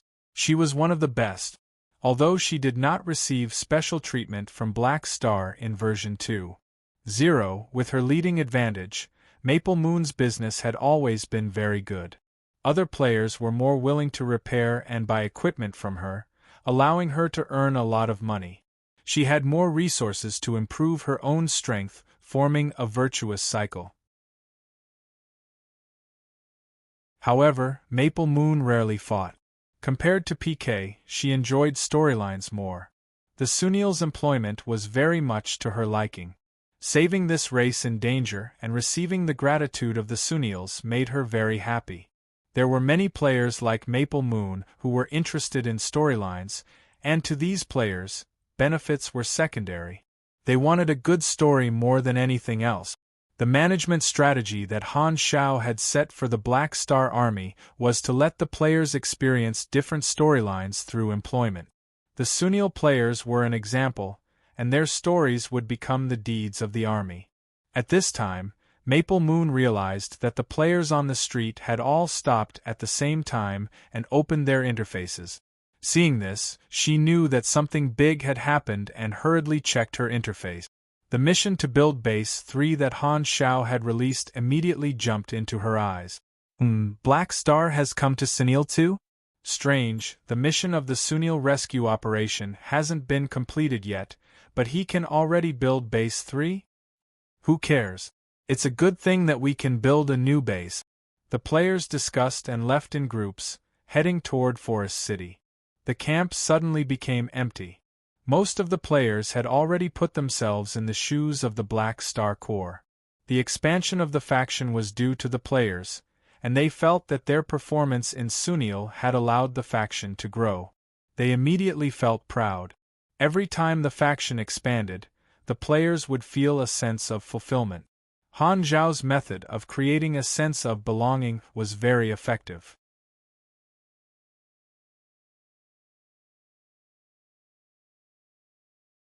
Chapter 606. The location of base number 3 was not far from Forest City. After the 200,000 players in the wild received the construction mission, they all returned. With spaceships to pick them up, they were quickly assembled. Outside Forest City, the 200,000 players were densely packed and noisy. Their eyes were all focused on Han Shao. Han Shao borrowed the Dragon Emperor's cool outfit again, sitting on a mechanical throne and floating in the air. It was not that he wanted to look cool, but with so many players, they would not be able to see him unless they were in the sky. Han Shao had not come into close contact with the players for a while, so he roughly observed them. The 200,000 players who had stayed on planet Sunil for a few months had obviously changed their outfit. They could be roughly divided into 3 types of people. The first type wore heavy armor, mostly Sunil soldier armor, and some wore worker bee armor. It was worth mentioning that the Sunil series armor of these players were all products of the army. The Sunil people obviously knew that Han Shao had stolen their blueprints, but even if they knew, it would be useless. The second type of players did not wear armor. They only made up about 1/10 of the total. Han Technician did not know if they were poor or not. Even if they were pugilists or espers, there was no harm in buying a set of armor. Even the vanguard officials of Bloodshed Land had to wear special armor. However, although this type of players did not have armor, they still had some mechanical equipment on them, such as firearms, melee mechanical weapons, shield generators, and so on. The third type of players also did not wear armor. They wore nuclear-powered flying backpacks. One look and one could tell that they were in the art world. All in all the players were using the products of the Black Star Corps. Their equipment had already been updated and looked brand new. Now, these players looked a little like Black Star troopers. However, in Han Zhao's eyes, it was more like a field of green leeks. Planet Sunil was a resource land for NPCs. After letting the 200,000 players grow here for a few months, they had accumulated a lot of resources. Every leek was growing well and was full of nutrient. Seeing that everyone was looking at him, Han Shao coughed, put on a serious expression, and said with a deep voice, "Due to the results of your work, the Sunil people's predicament has been alleviated. However, new obstacles have appeared in this mission, and we need more help. Therefore, the original plan has been brought forward. We will build the third base on this planet as a stronghold. Philip has already sent the specific location to everyone's communicators. The construction of the new base will require everyone's help." Han Shao roughly explained the situation, and the players did not have any objections. They followed him to the designated location of the base and started clearing the trees and leveling the terrain. Army Expansion, Third Base, was a faction series mission, and it included a lot of construction work that required the players to complete. Every submission rewarded EXP and faction contribution points. The players were very enthusiastic, not only because of the rewards but also because they could participate in the construction of the new base and contribute to the growth of the faction. The construction of the third base was also for their own benefit. A new stronghold meant that the army would store a lot of resources in the third base. At that time, the players would not need to pre-order faction products but could pick them up directly from the third base. Furthermore, because the missions could only be accepted after returning to the base, other than the Golden Gate base and the Blue Star base, there was another place for the players to accept missions or stay. This was the new stronghold of the Black Star Corps in the vast universe. Han Shao notified the Galactic Construction Team that he had been working with for a long time. They would arrive at Planet Sunil in a few days. However, the construction team was only building the buildings. The specific facilities still needed to be completed by his own people. Gathering 200,000 players could greatly increase the construction speed of the third base. Furthermore, the Norios Financial Group and the Rassos Financial Group had both provided some help and obtained a large amount of resources through their channels. Han Shao did a rough calculation. The two financial backers had saved him about 600,000 anas. This time, he was prepared to invest 2,700,000 anas to build the third base. The total assets in his account were close to 50 million anas, so he could easily afford this expenditure. Thinking back to a year and a half ago, he had only borrowed 3 to 4 million anas, and it took him more than half a year to build the first base. In less than 2 years, his assets had multiplied by more than 10 times. The speed of development was very impressive. The players were very efficient. Not long after, a large piece of flat land appeared in the forest. As the construction materials had not been shipped over yet, the players were temporarily unable to start work after the land was flattened. The dozens of battleships that were on standby on Planet Sunil were all moved over, forming a temporary camp. The players gathered there, and so did Han Shao. Taking advantage of this opportunity, the players all found Han Shao wanting to learn skills. Most of them were mechanics. After not seeing Black Star for a few months, they were finally able to get some rain after a long drought. This was exactly what Han Shao wanted. He had planned long ago not to sell knowledge but blueprints this time. He had a talent from his scholar subclass, research theory. The effect of this talent was to increase intelligence by 1 point for every 3 skills. Currently, it provided about 300 points of intelligence. This meant that Han Shao now had close to 1,000 blueprints and skills, which cost him a lot of EXP. To the players, this was an astronomical figure.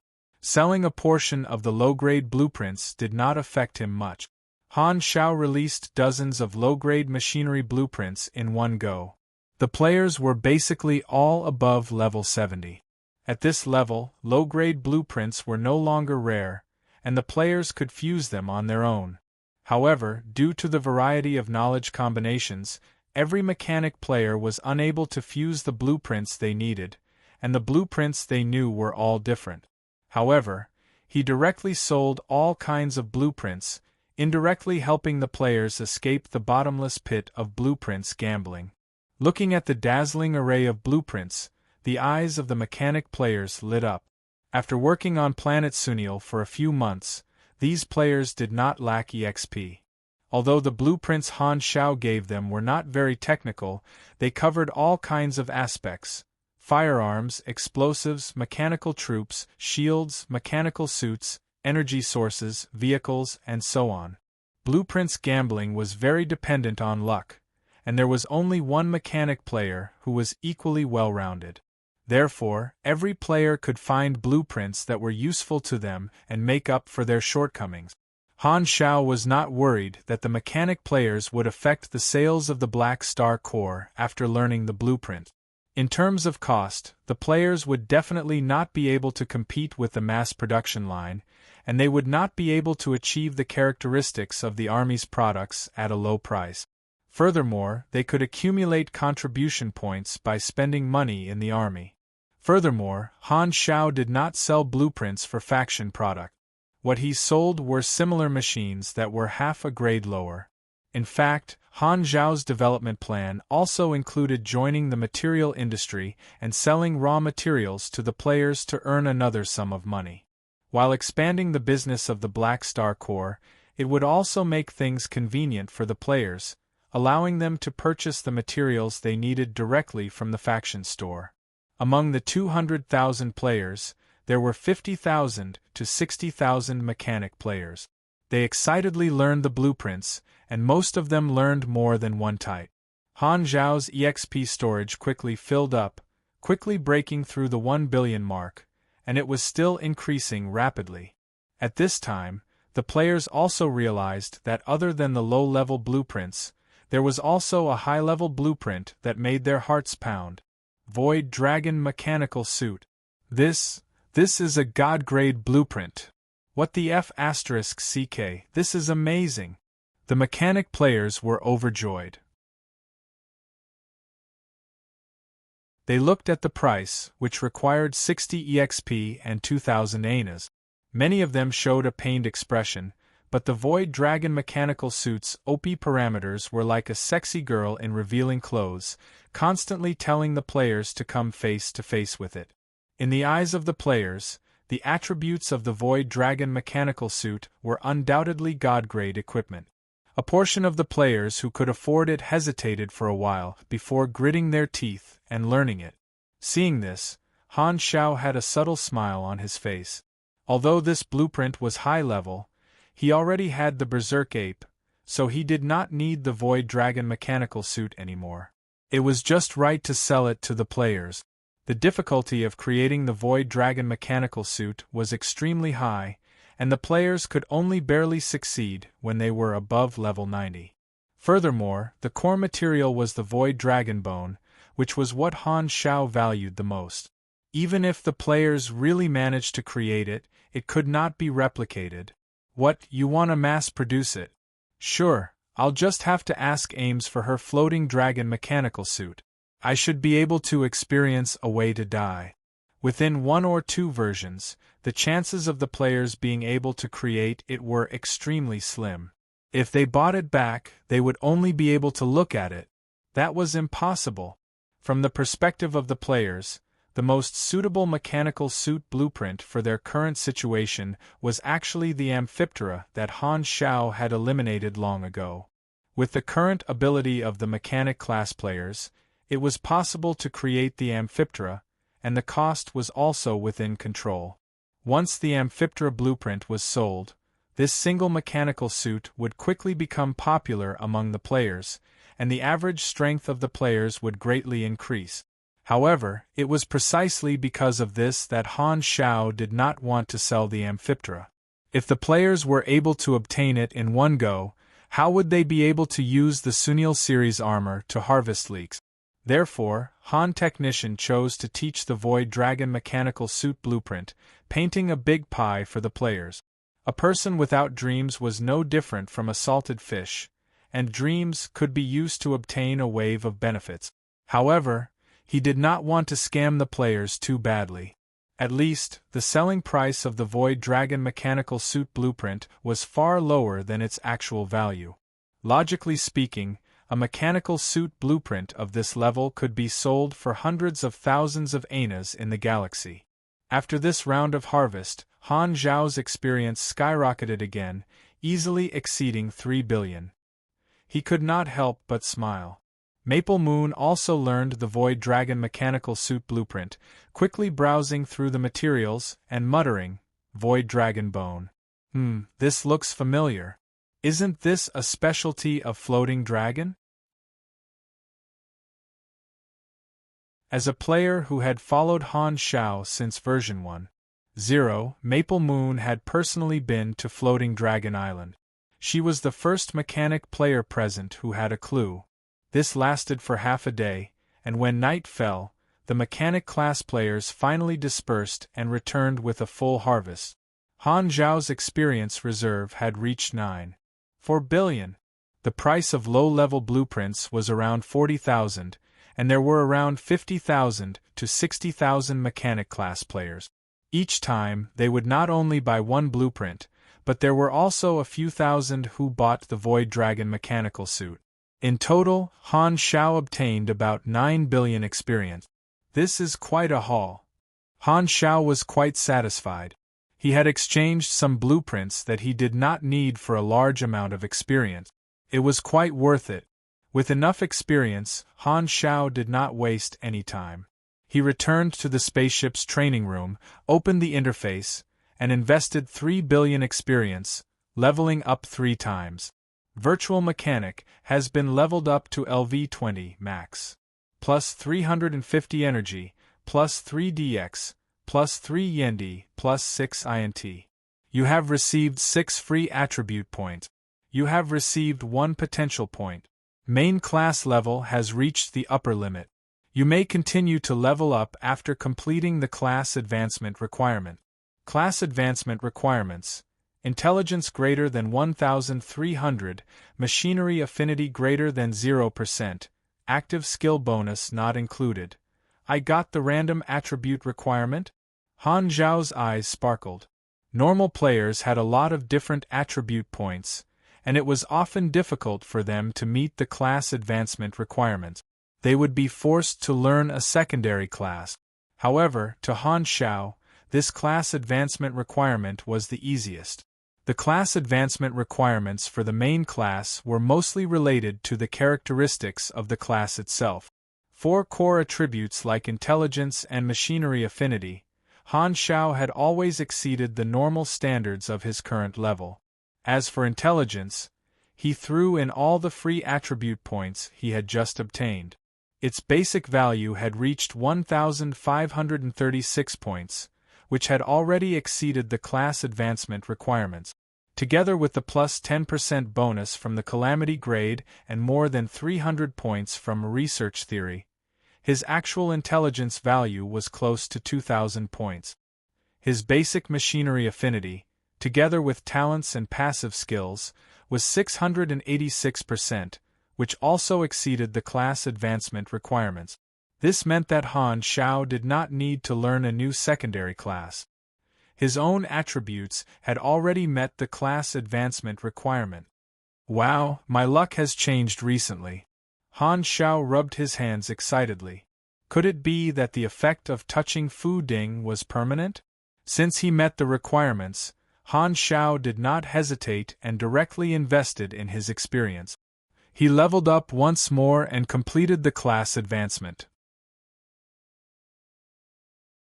He felt a sharp pain in his brain, and he gained many new insight. Prerequisites for class change completed.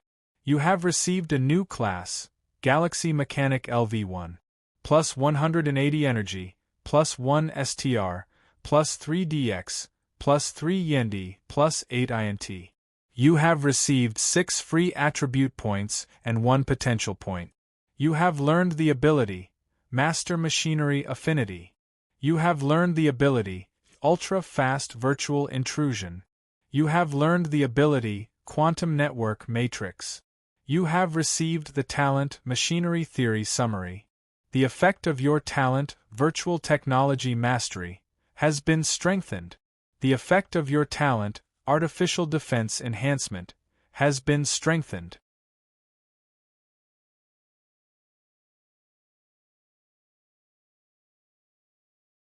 Chapter 607. Galaxy Mechanic was the advanced stage of the mechanic class. At this level, one could already be called a master. The level limit of this stage was increased by 5, and the maximum level was LV25. According to Han Zhao's memories, most mechanic players in his previous life had entered Grade A at the Galaxy Mechanic stage. The new class was called Galaxy Mechanic. The machines it built were even more powerful, and the range of applications gradually transitioned from small situations to galactic wars. The specific enhancement was the ability to build even more powerful mechanical weapons.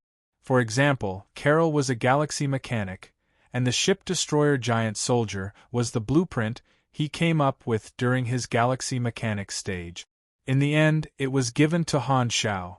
From the perspective of the players, this enhancement was reflected in the fusion of blueprint. Class advancement to galaxy mechanic was the prerequisite for higher-level blueprints, and the previous knowledge combinations would unlock more blueprints. In terms of skills, Galaxy Mechanic would strengthen the specialization he chose in the previous stage, greatly enhancing Han Zhao's virtual technology skills. The related skills and talents were strengthened, and he also obtained 2 new virtual technology skills. Ultra-fast virtual intrusion, as the name suggested, greatly increased the speed of the intrusion, but the price was that the duration of the authorization was shortened. Quantum Network Matrix was a core skill with 2 effects. The first was that the range of the intrusion would be greatly increased. Range was an important attribute of virtual technology.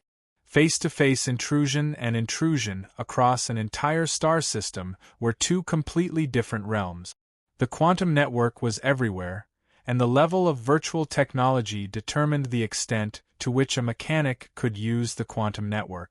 Han Zhao's range had greatly increased, but it was still very far away from the terrifying range of a star system.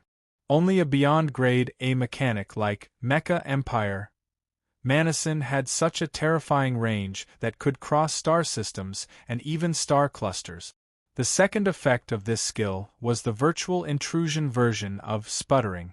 For example, if the targets of the intrusion were 2 independent artificial intelligences, but the 2 of them were exchanging data and information in real time, then if one of the artificial intelligences was invaded, through the information exchange between the 2 of them, there would be an indirect intrusion effect.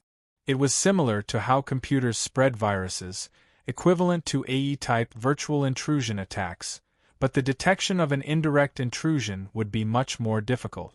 As for Master Machinery Affinity, it was needless to say. When it was maxed out, it would give him a 75% increase in Machinery Affinity effect. It was a practical skill. The last one, Machinery Theory Summary, was a talent. Like Machinery Analytical Comprehension it was one of the core abilities of the mechanic class. Its effect was to convert intelligence into machinery affinity. The conversion ratio was 30 intelligence equals 2% machinery affinity. As the main class continued to level up, the increase in strength from the core attributes of the class became more and more obvious. That was why Han Xiao had put all his points into intelligence. Level 146, Han Xiao thought about it and decided not to continue leveling up. He maxed out his new skills and saved the remaining billions of experience points. Class advancement was a watershed, which was why there was an obvious increase in combat power. However, the benefits of leveling up after that would not be high. If he wanted to reach level 160, he would need a huge amount of experience, and the little stock he had on hand was far from enough. He might as well keep it to level up his skills and get more potential points. What he lacked the most now was potential points, and he only had a single digit left. With energy flowing through his body like a torrent, Han Xiao could feel the obvious changes in his body. His senses were clearer, and he gently touched the compressed orb. The structure of machinery subconsciously appeared in his mind, and his understanding of machinery became deeper. After feeling it for a while, Han Xiaoxin left the training room with satisfaction. Only then did he see a message from Herluz inviting him to join the pre-battle meeting to discuss how to deal with the subterranean mutants. Han Xiao could not help but shake his head.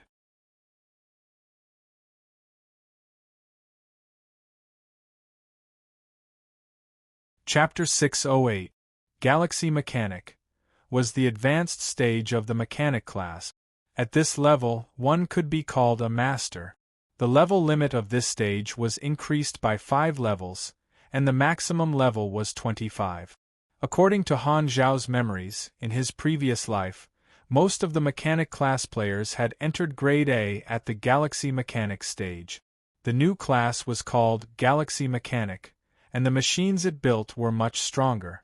Its range of application gradually transitioned from small situations to galactic wars, and it was much more sophisticated.